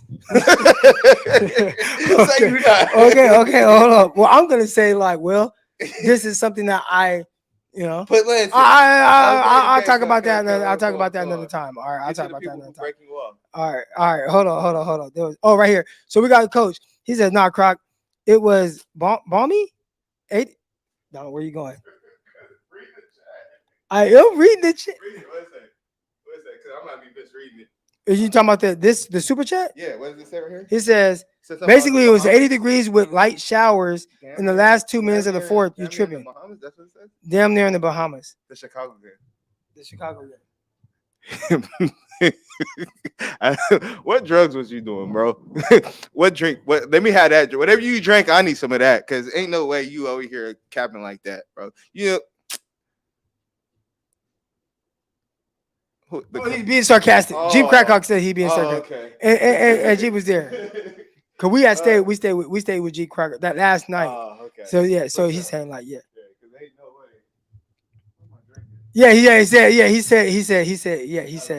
He said Brad sarcasm. Okay. So yeah, he know. Cause but I know because I live in Arkansas. I talk about the. I know, but I live in Arkansas, and I talk about. But no reason we even stayed is because we got the little seats. Remember, we maneuvered. We got the little cover. Yeah. Somebody looked out. One of the listeners was like, "Crock, I got tickets for you." And then, first of all, we finessed the whole thing. So, we got your ticket for the low. I don't even know if we paid. I don't even think we paid $100 for it. So we got into the stadium. Somebody said, "Crock, I got a ticket for you. We over here in the club seats. Woo, woo. I got a ticket for you." So I'm like, "Cool." Don't tell yourself though. Nah, we're good now because I mean, this the game long over now. They can't do nothing about it now. Chicago can't. We ain't going back there. They can't do nothing about it now. Right, so we at the game, and somebody gave me a ticket so I could be in the club seat. And my bro's like, "Well, shit, I need a ticket too, cause where the ticket was for you." Yeah, it wasn't club. It wasn't it. It wasn't it. We were gonna be. It was a torrential downpour, storm. We was like, "No, bro, we can't do this." So we went to where the guy was. The lady trying to scan the ticket. So I hit somebody on Twitter. Somebody photoshopped me a ticket next to the ticket that the person sent me in the club seat. So they photoshopped it for me, right? Shout out to whoever that was that photoshopped the ticket for me. So then we go to the people to get to the club seat where somebody was looking out for me, and they scanned mine. Boop, it worked. And then they try to scan the other one. They're trying to scan the Photoshop one, but you can't scan the Photoshop. You can't scan the Photoshop picture. She kept trying to scan it. She kept trying to scan it. She kept trying to scan it. You switched it back. But then I switched it back to mine. She scanned it. It was like, "Oh, okay, you're good. Go ahead." So that was classic right there. We finessed that whole thing. And saw my guy Quincy Avery. Quincy Avery was there. He trained Trey. He trained he trained What question to answer? Yeah, what question? What question? What question to answer? What question? What question we answer? Okay. We're gonna get back to the chats. All right. But we finessed that. So we were good when we watched that game, the Chicago game. We were under there was a thing, so we weren't getting rained on. Yeah. But people think that it only rained in the fourth quarter. No, it rained the whole game. It just was in the back end of the game. It was like you can't be playing this shit. Like it was like there's no way. Like if the game was like that when it first started, they wouldn't have played. That's why the nigga Fields did he did the head first dive, said he was surfing because the field was a swimming pool. Like I don't even know how even the first drive, Trey Lance hit an over route to Brandon Aiyuk. And if you look at Brandon Aiyuk, you just see water splashing up. That was the first drive of the game, but it stormed hell bad. How y'all saw it end? That's how it started. Like the ending of the game, how it stormed like that before the game, and then it just rained most of the game. Yeah. All right, here we go. We got some super chats coming on. Hold on. We're gonna get back to them, y'all. We're gonna get there. Appreciate everybody that's in the chat right now. Purdy just doesn't have arm strength to succeed. 100% correct. Oh, okay. Well, okay. I don't want this because look, you got to understand how 49er fans are. They'll think that like we're dogging Purdy because we have like this personal vendetta against him. So but they said our arm strength to succeed, right? That means making outside. But you haven't thought that but everything that's coming out of your mouth right now so far has been like you don't care for Brock Purdy. But okay, to his defense, you told me I rooted for Brock Purdy when he was in college. So this is the issue. The expectations of him going forward is he's a Super Bowl or a top tier quarterback expectations. And that is just not what he is. He is what he is. And when they say not doesn't have the arm strength, they're 100% correct. He can't make the 20-yard comeback throw on the money. He can't throw the ball outside the numbers. He's not like he can make all the throws that are kind of like Jimmy. He's a lot like Jimmy. Like he's gonna make any side I can stay in the pocket and I can put this back foot in the ground and bring these hips through. I can make that throw. Can I make off script plays? Yeah, I can make a couple of those too. But like for the most part, if you watch Trey Lance throw the ball and you watch him throw the ball, it's night and day. Like Sam Darnold throws the ball a lot more closer to Lance than Purdy. Like Purdy, can he throw the ball? Yeah, but like we're talking about arm strength, talking about like fitting in tight coverages. No, that's it. Like it doesn't mean like, oh well, throw him in the trash can and he had the quarterback. The only reason I'm so hard on Purdy is because you guys have Trey Lance. That's it. Like if you guys had Trey Lance, I wouldn't be going this hard on Purdy. Like that's it. Like I am a Trey Lance fan, and it sucks like being a minority quarterback and understanding what he's going through. Like and like that, it just sucks. Like it just sucks for him, and I believe he's really good. That's it. It has nothing against Purdy. JM617 says, explain why the Bears weren't worried about the weather. Because they live in Chicago, they practice in Chicago. No, but like when we watched the game, did you get the sense like, oh, the Bears are playing so excellent? No, they don't throw the ball. Like they run the ball 100 times with the quarterback, they run the ball 100 times with the running back. Like they don't throw the ball. Like yeah, we're not gonna panic. We're not worried because we don't throw the ball. How many passes did they throw? 10. They probably threw the ball 10 times all game. And the little colorful guy, He talking about Dante Pettis. he had like a hell of a catch. Like, but other than that, it's like you got a running back at quarterback. So yeah, I'm not worried about playing in the rain or snow or cold conditions. Like what? And also, if we're talking about explaining why the Bears weren't worried, if you look at just the stats, and the stats don't tell the story because clearly, or the stat that matters the most, 49ers lost. We're talking about the final score.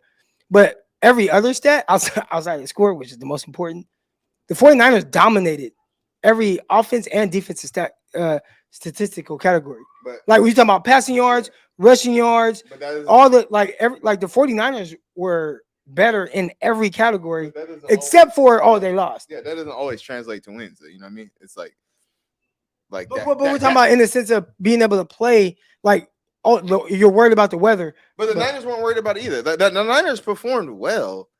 That is not like that.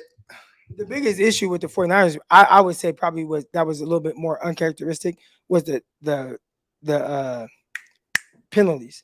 They had over 100 yards in penalties. But you gotta understand, they kept getting the calling the plays on unnecessary roughness on hitting the quarterback, and it's like he's running around the weather. I'm slipping. Do I try to tackle him? Do I not try to tackle him? I specifically remember he running and he slid out of bounds. It's like I'm trying to tackle him, but I tackled him inbounds, but went out of bounds, and they threw a 50-yard penalty, and he was running, and it dropped really fast, and it's like you try stopping in the rain. So that I feel like that had a lot to play with it. Yeah. That was crazy. Yeah.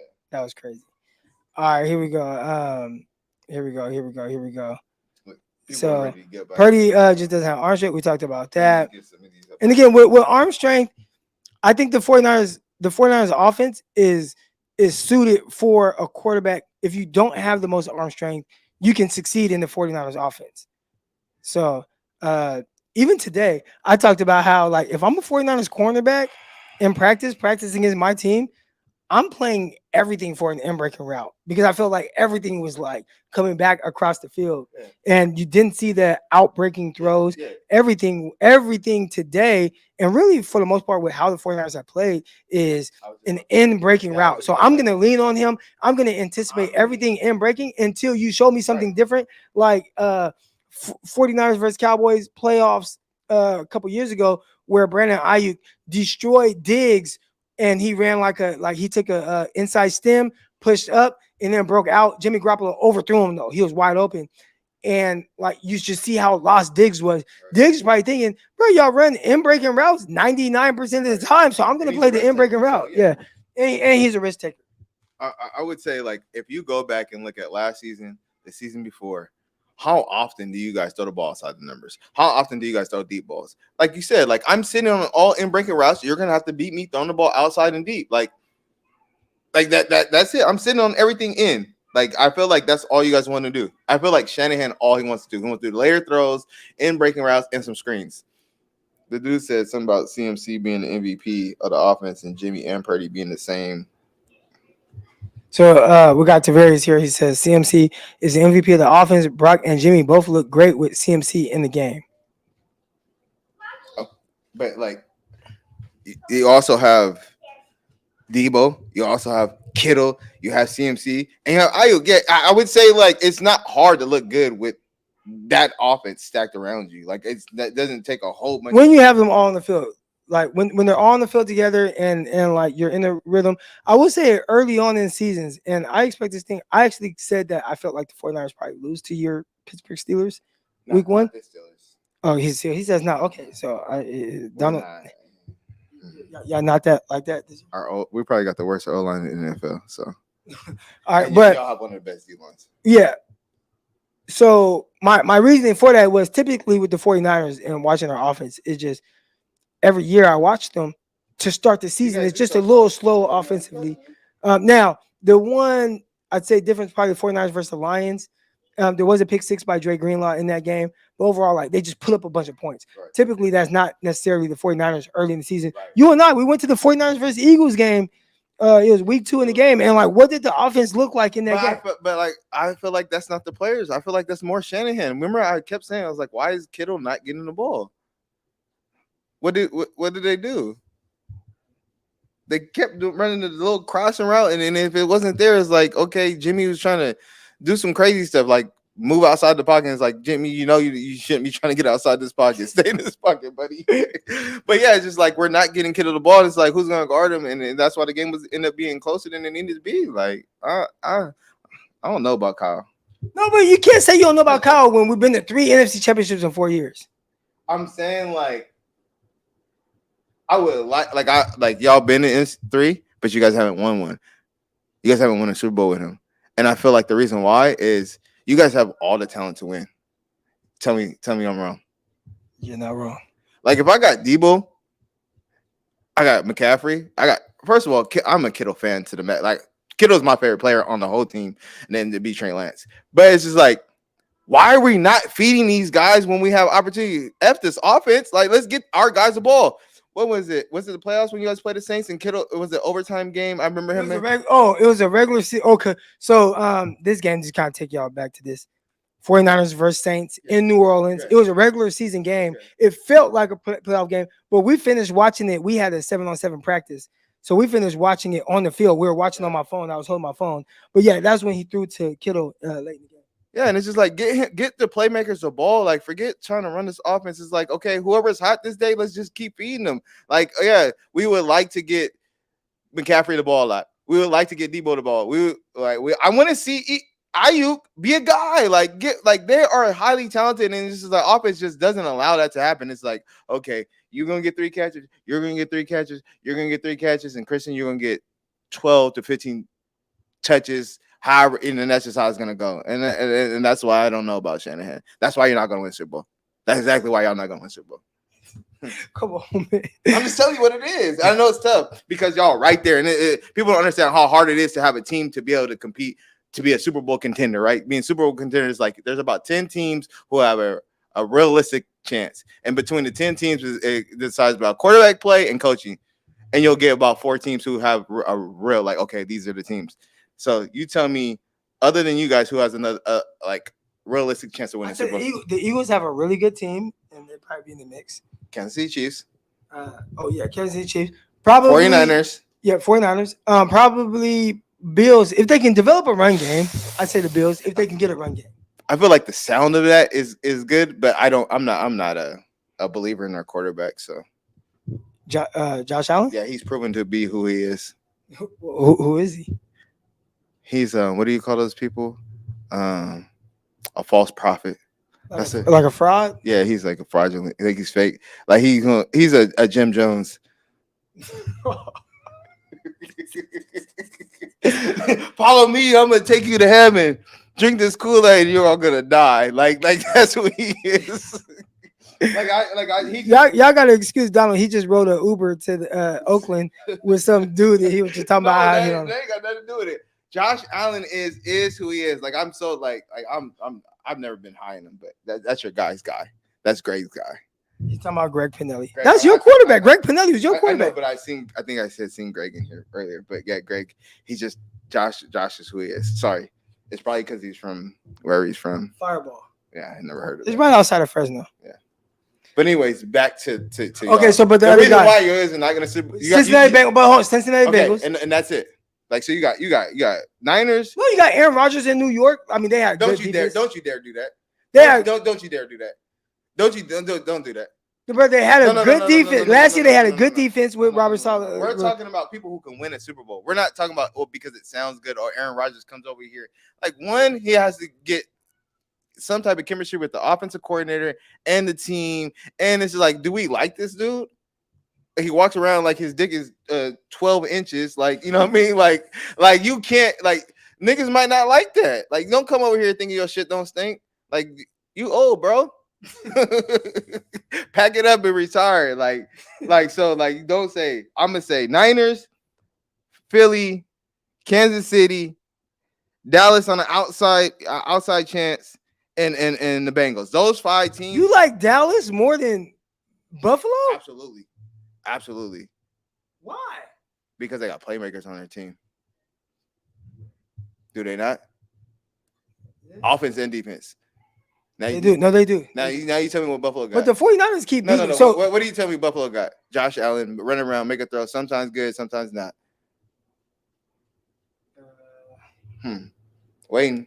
No. They got defense though. Okay, TikTok. Hold on. Who's making plays on defense? Bro, 27. White. Nigga said 27 White. Okay. Number White. I mean, not number White. White. He's Diggs. Like Trevon Diggs. Yeah. He's not making as many plays as Diggs. Okay, we done having that conversation. Back to you guys. So let's get back to this because Jimmy G. What he said? No, but I don't. Yeah, I disagree. That's okay. It. I disagree. Okay. Hold on. All right, here we go. Going on. All right. Steven Draper, he says system. Kyle didn't let Trey run it. Brock Purdy plus Jimmy G did. So he's saying so I'll get my thoughts on just that. I would agree with that. Well, yeah.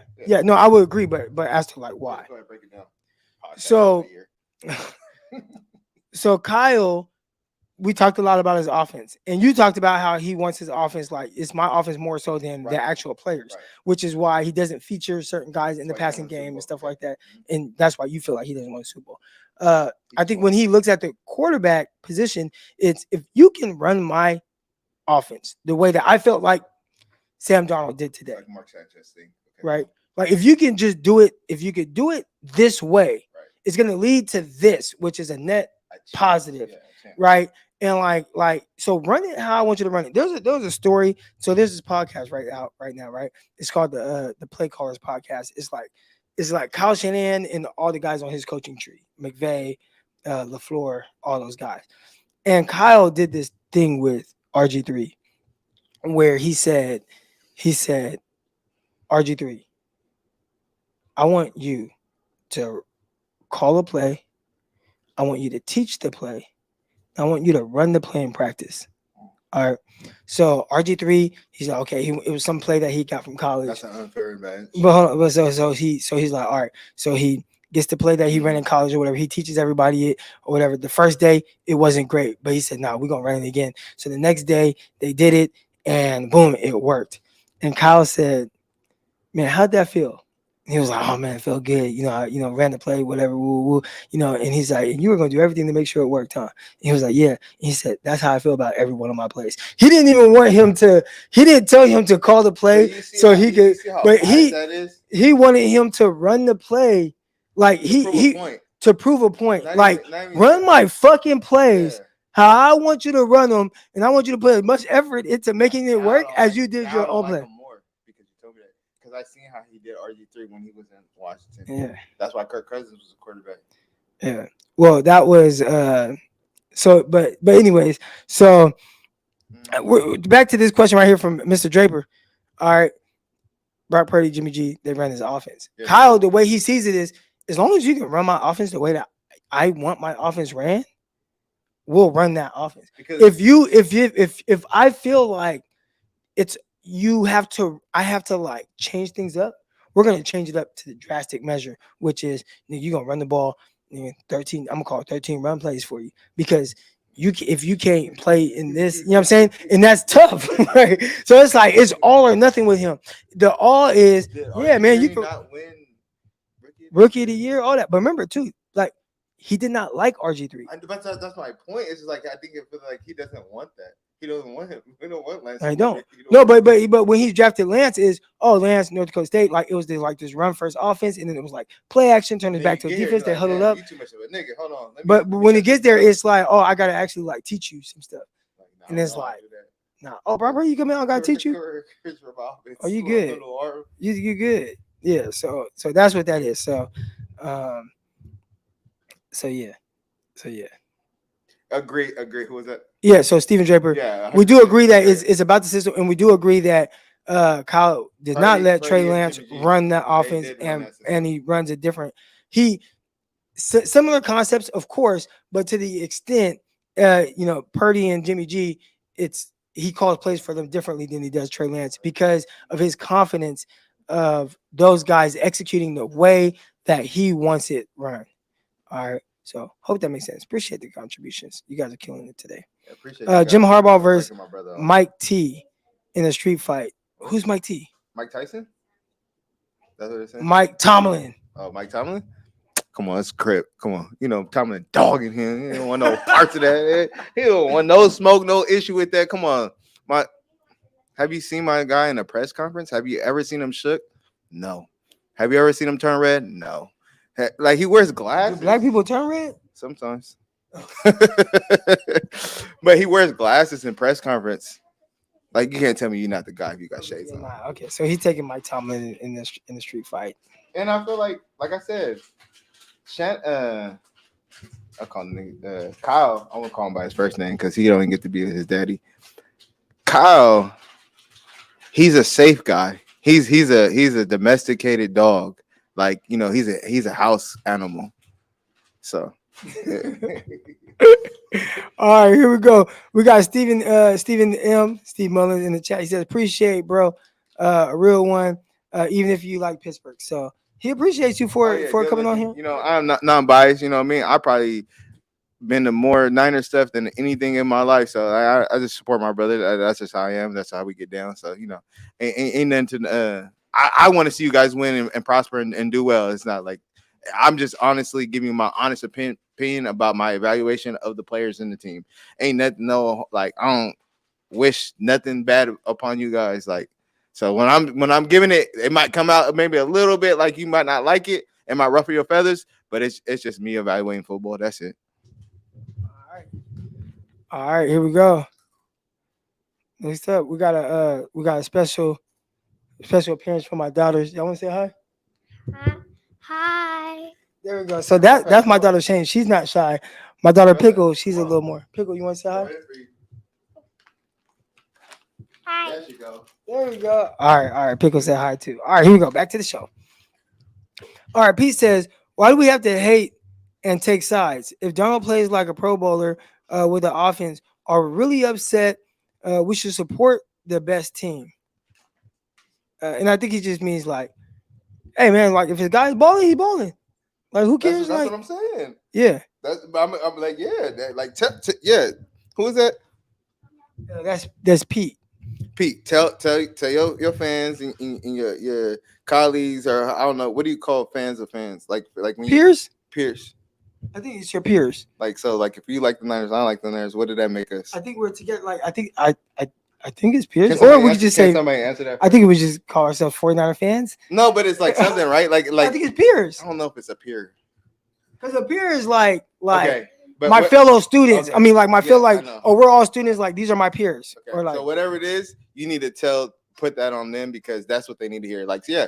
So what if Donald look good? Let him look good. As long as you guys are winning, like that's all that matters. It shouldn't be like, oh well, Donald's this and he can't be that, and it has to be Purdy. And if you're not in agreement with Purdy, then get up out of here. Like at the end of the day, it's all about winning, and that's why you guys are all Purdy fans now, right? Because it's like, okay, Jimmy G was the guy. Then y'all drafted Trey Lance. Trey Lance supposed to be the guy, and it's like you guys weren't worried about no damn Purdy. Like nobody can honestly say, yeah, we drafted Purdy the last pick of the draft. Like nobody's y'all cap if y'all do. I'm not even gonna hold you. Like you try to come with some bull, like bro, you was not happy you drafted Purdy. You probably stopped watching the draft, honestly. There were a couple people, but there's always gonna be a couple people, right? Like there's always gonna be 5 out of a million. Like bro, we're not gonna do the minority. We're gonna do the majority. Like come on now. Yeah. Like if Donald all of a sudden has a Pro Bowl year, like Geno Smith, it's like why not? Yeah. Comrades. So we got a couple people here. They said comrades. So that's okay. Thank you guys for clarifying that. Appreciate y'all. I wasn't sure. Yeah, I would have never thought about that word. And I went to BYU. Here we go. I agree with Donald, especially on Locked On. I think you say the safe thing on the podcast, not the real, but on here you real. So so what Josue Torres is saying right now is I'm a little bit more PC on my Locked On podcast, as opposed to like on here, I'm a little bit more like free, like myself. But like, yeah, in the sense of like Kyle, I have talked about Kyle. Like we just on the podcast, we use the word conservative, where I do feel Kyle is conservative. Like he just feels conservative, and He's not a risk taker. He's not a risk taker unless he feels like there's a high chance of him converting. So what I mean by that is, but that's not being a risk. That's not a risk taker. I know. So I've seen him in situations, right, where it's 4th and 2, but man, we down. I ain't going for it. Right. But real risk takers, it's 4th and 2.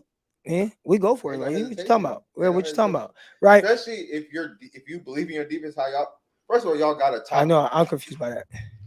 I would say top 3 defensive let's just say top 5. The last 3-4 years, you guys have had a top tier defense. And this is like I can take more risks because it's like y'all go. He actually does the opposite. Yeah. He actually said just again the vibe I'm getting. He actually thinks just punt it away. Let me punt it because then my defense is gonna get stopped, as opposed to being more aggressive offensively. I just don't. Yeah. I know. That was a little. He could be my coach. That's it. I got real nigga as a coach, so we going for it. We gonna do it. Like we got sorry quarterback, we got sorry no O line. Like what? We still gonna what? And but that's why we went 9-9. That's why you have seen your. That's why you've seen your team win 2 Super Bowls over the last however. And been to 3, and never seen a losing season. Like that's because of that. Nah, I feel because there's no way. You guys there's no way with Duck Hodges. It's like, man, how we 500 with Duck Hodges at quarterback? We had 3rd string starting. We had 5 different quarterbacks. All right, here we go. We got Mr. Blood Magic 23 back in here. Appreciate the contribution here. He says, "What team can Brock win a Super Bowl against?" None. He can't win none against nobody. He can't get to the Super Bowl with nobody. Bro, okay, listen. I'm gonna be more serious. Are you serious right now, or you're saying okay? So when I think about Super Bowl teams, there's the 5 I say. So he can't beat Philly. He can't beat the Bengals. He can't beat Kansas City. And why can't he beat them? He just like the X factor at quarterback. He's not better than their quarterbacks. That's it. That's honestly that's what it comes down to, right? It's like when it's a marginal like. It's like what we just watched with the Eagles and the Chiefs, right? Yes. Where like even though Mahomes, it wasn't like a 400-yard game, but for him to pull it out, it's like at the end of the game, bro, I got to be special, like right. And I'm better than Jalen Hurts. Yeah, and like so, even if you look at the final numbers, Jalen Hurts is like, crazy. Hurts with crazy outplayed him, threw for over 300, ran for another 80 yards, 4 touchdowns. It's like, he balled. But when it came down to it, okay, it's a tight game. Like Mahomes is like on a broken ankle. On a broken ankle. Like you know what I'm saying? He had the high ankle sprain. It's like, bro, what? Nigga, you already know what time it is. This is my time right now. So we finna win it. And like you're saying you don't think Brock can compete with that. So he like if it came down to it, he's just not better than those guys. He's nothing special better than those guys. You know what I mean? So like that's it. Like y'all team is Super Bowl. Y'all have a Super Bowl team clearly, like hands down. But just Brock can't beat nobody. Y'all not getting 2-1 with him. That's it. So y'all ain't gonna have a chance to play nobody or beat nobody if y'all can't get there, right? Yeah. How you gonna score if you can't play in the game? We can score. We can score. No, I'm saying like if you don't take off the warm up, you can't score no points. Y'all gotta get there. Papa Phil says you're underestimating Brock. All right, look. So once again, let's just be honest. When y'all drafted Brock Purdy, but we're past that because we're past that. No, we're not. We drafted him. He played. He didn't lose a game. You can't be a super fan of somebody who you had 0 expectations of, right? Like if I draft Jalen Hurts, my expectations are something. If I draft Josh Allen, my expectations are something. If I draft like even Pickett, I have certain expectations. If I draft Purdy, it's just like, okay, cool. We drafted him just in case something doesn't pan out. He didn't lose, so then okay. Well, I know what's gonna happen, right? It's like I'm not saying I can predict the future, but you can't show me any quarterback, even top tier quarterbacks, that's had a phenomenal year and then backed it up the very next year. That's not like right. Like that's not nobody. Like if you could just show me somebody, then I want to see it. Okay, so essentially what he's saying is, Who's the right? quarterback that got paid all the money? He got Okay, so he's talking about like let's say Matt Castle. Matt Castle. No. Who's the other quarterback? Remember he got signed by the Green Bay Packers, played him all that. Matt Flynn. Matt Flynn, right? When did he play good again?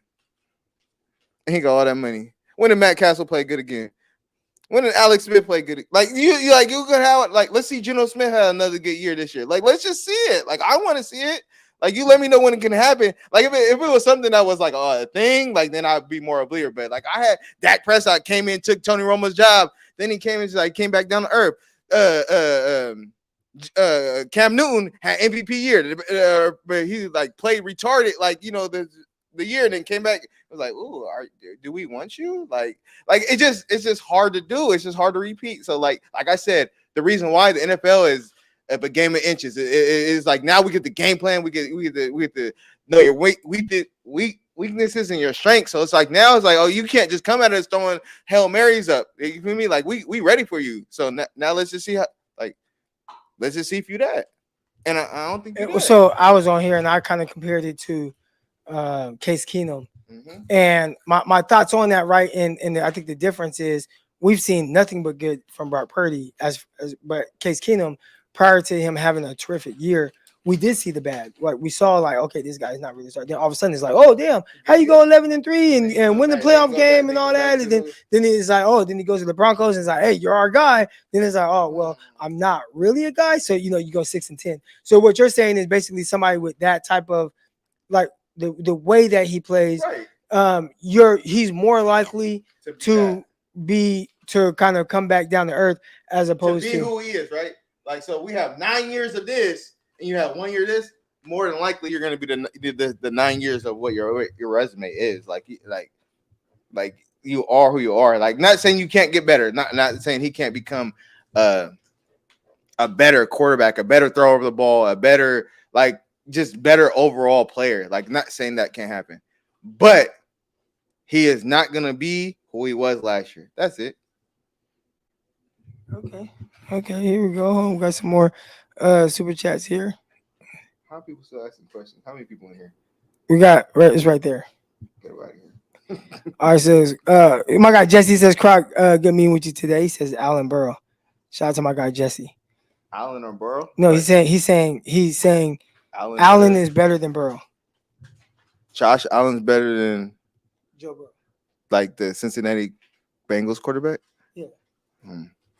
Okay, Donald doesn't want to address that. No, I ain't gonna do that. All right, here we go. Hold on. What leads you to believe to come to that conclusion? Okay, so I can't find that. Just if he's no Jesse. Yeah, so if Jesse's in the chat, he says, what would make you believe that? Like honestly, like what would make you believe? Oh, Josh Allen is better quarterback than Joe Burrow. I mean, you have time to. We'll be here. We ain't going nowhere. All right. So, Jesse, why do you think that Josh Allen is better than Joe Burrow? We can't go by height. We got to go on the facts. We got Central Valley Kings here. He says Mahomes was horrible 3 quarters against Brady versus the Rams. It was 12-3 score. Peyton was trash. Hold on. I don't know what you're trying to say. I know. Hold on, I'm gonna read it again. Mahomes was horrible in 3 quarters against Brady. Against us, Brady. I think he's just saying against Brady, like maybe in the Super Bowl. Yeah, against they played. They played to go to the Super. No, they played. No, they played in the Super Bowl. Well, they played to go in the. But I think there's one thing. Like some things are just kind of hard to overcome. And remember, in that Super Bowl game, the Kansas City Chiefs' entire offensive line was out. Like they were all hurt, or it was like either hurt or COVID. One guy was just like, well, I'm just not going to play. Like, you know what I'm saying? So, like, so it was just like, bro, Mahomes, I'm sorry, but everything is on you against this terrific defensive line. And, like, it's just like, well, I might not be able to overcome that. Oh, you can ask that. The Mahomes, I think, like, I would believe, I'm under the impression, what I've observed, what I've seen is Mahomes has won 2 Super Bowls and been to 3, and he lost to Tom Brady. Like, if you lose Tom Brady, like, come on, bro. Like, you can't punish me because I lose to Tom Brady. like you gonna knock it off? Get up out of here with all that. You gotta come better than that. Here's the thing, right? And Come I better than see that. Ian Come Sharp better than here. that. And don't be a Purdy fan. If you talking, don't be no Purdy fan talking crazy like that. Here's the thing, right? And he says Mahomes outplayed Jimmy for 7 minutes. Basically, like Jimmy outplayed, like played better. Here's the thing: when you talk about, but hold on, I got this. When we're talking about elite quarterbacks, right? It's not so much about an entire game. Mm-hmm. It's about when I need you to be that guy. In the critical moments. Can you be that guy? Right. So it's not about like, oh man, like you could throw 3 picks and have 100 passing yards, but when it gets real and it's on the line, can you put me in position to win and win the game? And Mahomes has showed you, like, bro, I could be that guy. Right. In high pressure moments. In high pressure moments. Right. I watched it. Remember the game when Josh Allen and Mahomes was going at it, right?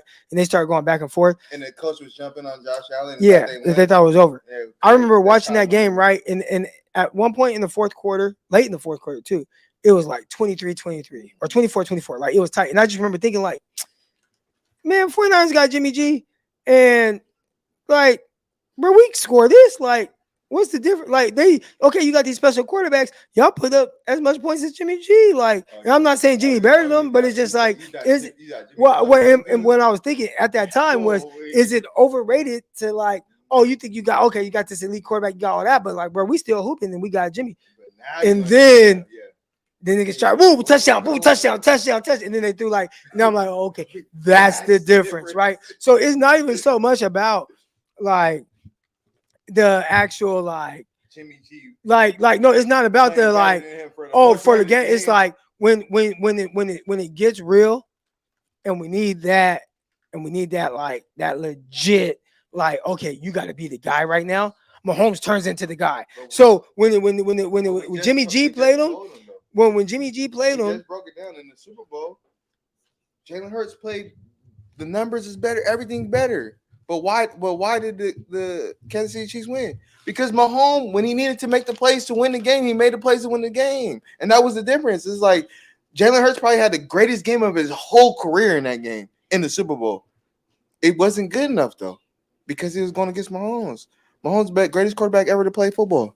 Yeah, that's it. They think it's like premature, but it's not. No, it's like the nigga great. Somebody said Donnie's spitting straight facts here, so he likes Donnie. He called you Donnie too. I don't know about the Donnie stuff because I don't really get down like that. Nah, but Coach Cyrus used to call you Donnie though. But I didn't get down like that. Every time somebody call me that, we fade. So I'm gonna do you like that. So he said. So brother Bob, he said usually when people call me, they gotta fight. But I don't like it. But I appreciate you. And I'm only gonna like in real life, it's like I love talking about football, and it's like if you want to argue, okay, cool. Like we can argue because I do this. Like football, I do this. All right, here we go. We got Jesse. He says Allen is asked to do way more than Burrow. 17 touchdowns to 4 interceptions in the playoffs. What more can he do? Also, Allen athletically is a unicorn. Allen is better than Burrow. Well, okay, so he told us why he thinks Allen is better than Burrow. Why do you think that Burrow is better than Allen? First of all, he's not a unicorn. Why? Why is he a unicorn? Because he can run and throw. I'm like, is that what we're saying a unicorn is? Because who else can run and throw? A lot of quarterbacks, right? Like I think that's what the NFL is transitioning to now, right? The more mobile, athletic quarterback who can throw the ball and run the ball. I would say half the NFL has running, throwing quarterbacks. So how can you be a unicorn if there's unicorns? Like I think it's the level in which he can run and throw. He can do both at a high level. Runner. He's just more of a runner. Like that's it. He's a power thrower. He's like Ben Roethlisberger. He's a better version of a Big Ben. And that's a good quarterback. I'm saying that's a great comparison. But it's not better than Joe Burrow. Joe Burrow is probably one of the so not to take nothing away from Josh Allen. He is an elite quarterback. I'm not saying that. But to say he's better than Burrow, who's only won, anytime he's played, he's won. And are we breaking down like film, like throws we're making, or we're just going off of like what are we comparing them to, like or winning success, or like because Mr. Blue Magic or Blue Magic, I've been reading that wrong. Mr. Blue Magic, my bad. Mr. Blue Magic says the only unicorn is Patrick Mahomes. Okay, well, I'm agreeing with that guy because nobody can look left and throw right. That's all. That's all I'm gonna say. Like so, like when you talk about unicorn, that's what you're saying. Like right, that we're talking about like people who've done something that like nobody does. We're talking about a Tom Brady. We're talking about a Patrick Mahomes. We're just talking about the LeBron James. We're talking about elite people who like when you say Josh Allen, I'm not gonna say that other guys can't do what he does, and he's proven the fact that like he's just not a winner. Bottom line, he just can't win. I think that because again, So when I say winner, I don't mean like win games. I mean like when the moment matters, right? Like prime example, the game against Kansas City Chiefs had a chance to put them games away. Did I? No, bro, you can't blame that on them. There's 13 seconds left on the clock. How was I supposed to know that the 13 seconds was too much time? So you're saying like all the opportunities they had to blow that game wide open, they shouldn't. Right, he had to score. I mean, it's like, bro, I got to score. I'll let you have it. When there was 13 seconds left on the clock, and he threw the touchdown pass, they were down though. They were in the red zone a lot, and they just couldn't get it in. Pause. Okay, we just disagree, but like Joe Burrow has proven that he's a better quarterback in a short amount of time. That's it. How many Super Bowls has Josh Allen been to? So because Josh Allen has been to more Super Bowls, that means I get what you're saying though. I mean, not Josh, excuse me, Joe Burrow. I get what you're saying. This one we're gonna have to disagree a little. But who did they not put Josh Allen up for a Super Bowl? Not Super Bowl MVP candidates like a couple times. Yeah. Has he lived up to it? I think you look at his performance that he lost because Mahomes is just a No, I'm not talking about that. I know, but I'm just saying like resume, that's what's holding him back. Like that. Like he's not showing you why he's not good. So I think this is what I think. He's an elite. I'm gonna tell you what he is. He's an elite Jameis Winston, right? He's a superstar, crazy play, and then he'll come back to earth and do this like crazy, like, dang, why'd you do that? Because he's always trying to make the play, and that's what's always going to hold him back. He doesn't know how to take the sack. He doesn't know how to throw the ball away. He's always, and there's a lot asked of him. That dude's right. There's a lot asked of him. We need you to win this game all the time. Joe Burrow's like, we don't need you to win the game. So Joe Burrow's like Brock Purdy. No. Where you going? This nigga with the disrespect. How is that disrespectful? I'm disrespecting my guy, so because I'm a Burrow guy. I'm a Burrow guy. How you a Burrow guy? You're a Steeler fan. He's a Bengal. Y'all supposed to be rivals. You supposed to hate him, aren't you? Why would I hate a good player? Okay, I got you. That's how I am too. I like DK Metcalf. I don't care. He's a Seahawks player. Cause nigga's great. Like what? Oh man. All right. We got one last one here, man. We got one last one here. What is it? Hold on. But what did that say? It said something about Allen 17 touchdowns to. All right. So Peacock says Donald is a unicorn. Shout out to my guy Brian Peacock, man. That was fun. We were at practice today. I would definitely 100% agree with you. Just from my outside light of life, I would definitely say I'm a unicorn. Yeah. I definitely don't look how the person I am. I would agree that you can be what's the word when like you see somebody like judging the book by its cover and all that, like nah. But Peacock says Purdy, then Allen, then Burrow. I get you're trolling. I get it. I get it. I know. Yeah, you got it. Oh man. All right, so here we go. We got a question right here. Brother Bob says, which daughter said subscribe to this channel? So it was Pickle. Pickle, them, right? Huh? It was both of them. You made them. Oh, you didn't put that. No, I haven't put that one on there yet. So I did get both of them to. It was Dylan. Yeah, it was Dylan. They don't know her as Dylan. They know her as Pickle. Oh, Pickle. It's Pickle. Yeah, but back to me. But I got both of them. And I recorded it. Now I just have to cut it. Yeah, I have to update it and all that. So now I got both of my baby girls on there saying subscribe to this video. They said subscribe and like this video. I had them kind of change it up a little bit. Like and subscribe. What is it? It's like and subscribe video. Wait, it's like and subscribe in video. There we go. All right, so that's Suge right there. That's Sugar Shane. Let's go. All right, but let's go do it, man. We on here for shoot. We've been on here 2 hours. 2 hours. Let's go. Like sometimes people just need some entertainment. All right, yeah. So we've been on here for 2 hours. We're finna get off of here now. Shout out to my bro Donald. He been I feel like, bro, like low key.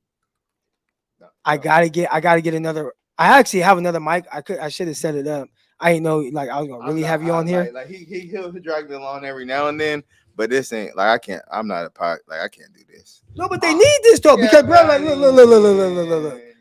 Everybody. But that's why it's like okay, every couple months, every now and then it's good. Like okay, spice it up a little bit. But like for the most part, they follow you and listen to you because they need your perspective because you know how to give it to them direct. I can't like I'm gonna get in back and forth. Like you do a great job. But I will say like they need like you gotta look at like a lot of the content creators. And there's a lot of people in this space, bro. They look like they give the way that people give the content. There's a lot of stuff that's like similar. You feel me? And I think like I come on here because not because obviously I love football, I love 49ers, but I try to bring a different perspective based on my like me playing football and all that.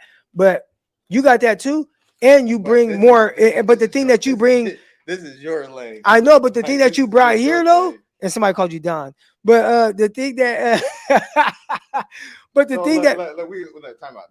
We're not gonna do that. The abbreviation. First of all, the abbreviations like you either call me by my name or just don't call me that all. Like I'm not even trying to be funny. Like I ain't gonna get on here with y'all with do no internet stuff. But yeah, just call me Donald, and like most of the time. Like only my family members can call me by my government name. But Papa Phil says, Don, you actually have a good amount of knowledge.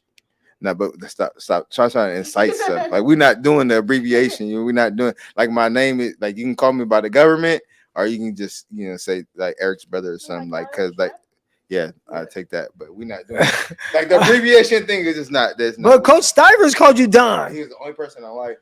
I can't fight him. That's I can't fight my coach. We're not getting out like that, bro. But if you call me that, come on, let me holler at you. I need to get this off. All right. It's cool. Like it's like. But I will say this though, like on some real shit. I can't. I am a you know me. Though. I am a 49er fan. I had a 49. I was on the New York Jets. I had a 49er phone case, right? Like I'm a fan. Like you know what I'm saying. Now I try to bring I'm just telling you, I'm not. I got you. I try to bring an unbiased perspective on here and try to give it to them like kind of straight and like our kind of football, like how we watch football. But it's good for you because you are a Pittsburgh Steelers fan. You're not a 49er fan. So you just like you see what's going on. You go to the games. You watch the games with me. Like we do all that and because you are very knowledgeable about football. It's good. I'm gonna have to have you on more. He said, "Nah, but we're gonna have him on more." Like y'all get it. Like it's cool. Like coming on every now and then. Cool. Like I'm not a big people person anyway, so it's like y'all. Yeah. And so we're gonna end on this. We're gonna end on this. So appreciate y'all. The greatest 49 says, Donald's doubt will fuel Brock Purdy. He said, "So you guys should get Donald more." He doesn't even know who I am, so like I have nothing to do with him success or not being successful. He is who he is. He's gonna do what he do. Like I can't like you're hoping that you can hope for that, but like at the end of the day, like nigga don't know who I am, so it ain't gonna change how sorry he gonna be or how good he gonna be. I'm telling you what's real. You show me a quarterback who has a phenomenal season and double back on it. You just show me that, like that with his skill set. Oh yeah, his caliber of play, because we're not talking about the Tom Brady's, Patrick Mahomes, Peyton Manning's. We're talking more like Eli Manning, right? Like it's like, oh, Super Bowl, and it's like hella sorry. That's kind of what y'all gonna get. Crazy. Honestly, all right. Hey, but if we get that Super Bowl right now, I think 49 fans would take that. So I know. Hey, I was just talking to somebody about. Super Bowl, I already told you. Anyway, I was just talking to somebody recently about Eli Manning. Hold on, man. Let me get this off. Like Eli Manning and it's like it's so hard to win when you have a quarterback like that, and like somehow he might make the Hall of Fame because he's a Manning and he won 2 Super Bowls. But it's like outside of he played. Well, I know, but look, he He had 2 good seasons out of 20. Bro, he played like 17 years. Yeah, he had 2 good years. And he only won playoff games in 2 out of 17 years. Two- But the 2 two years that he miracle won playoff There games, are 2 he went to miracle- the Super Bowl. 2 miracle throws though. It ain't even the games. It's just 2 Yeah. miracle throws. Two Yeah. throws. Brock Purdy ain't got that in him. All right. We're going to see, man. I think Brock might have some Hey, miracle in him, man. y'all go get y'all Brock Purdy jerseys. Y'all go get your merch. Because if y'all think he's that, you'll believe in him. But I bet you ain't got no Brock Purdy jersey. So don't cap. I saw a Brock Purdy jersey today at practice. You seen one person. I did see one person with it. How many Jimmy G jerseys you seen? You're going to probably see more Jimmy G. No, but when Jimmy was there, everybody had Jimmy jersey. Yeah. But Trey Lance, niggas got Trey Lance jersey already. Now he ain't even play. Like, bro, knock it all. You like, bro, ain't nobody got no like, little Brock Purdy jersey. I don't want to see it. nah, somebody got to have it because it's like one of the highest selling jerseys. Cool. Uh, Okay, we're Brock gonna Purdy. see when we go to the game. I go to the game, so I know. Somebody asked for your prediction week 1. This is a Pittsburgh Steelers fan. I don't know. I mean, I gotta watch more practices and stuff. Like, but I would say Niners are gonna win. Like, I don't feel like we have it's definitely gonna be a closer game just because Niners start out slow and we don't have like a super sorry team.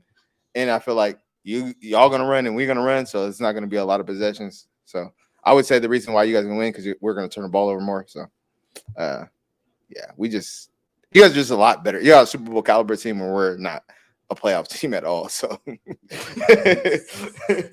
yeah, All right, man. Hey, appreciate everybody for tuning into the show. I'm gonna try to make it to the 49ers practice again. No, we'll be there tomorrow. Yeah, well, I sent off a text. I gotta make sure I got the response from the text message. All right. Oh yeah, I did get the response. Hold on. I got the. She said, "Nah, I never saw him, but come through. Then pass, and hopefully I can." Okay, so we're gonna be at the practice tomorrow. Appreciate everybody that tuned in. Hit the like button and Subscribe to this video. all right, that's gonna do it for this episode. Love y'all. Appreciate y'all, and I'm out. Say peace out. Bye. Peace out. All right. Peace.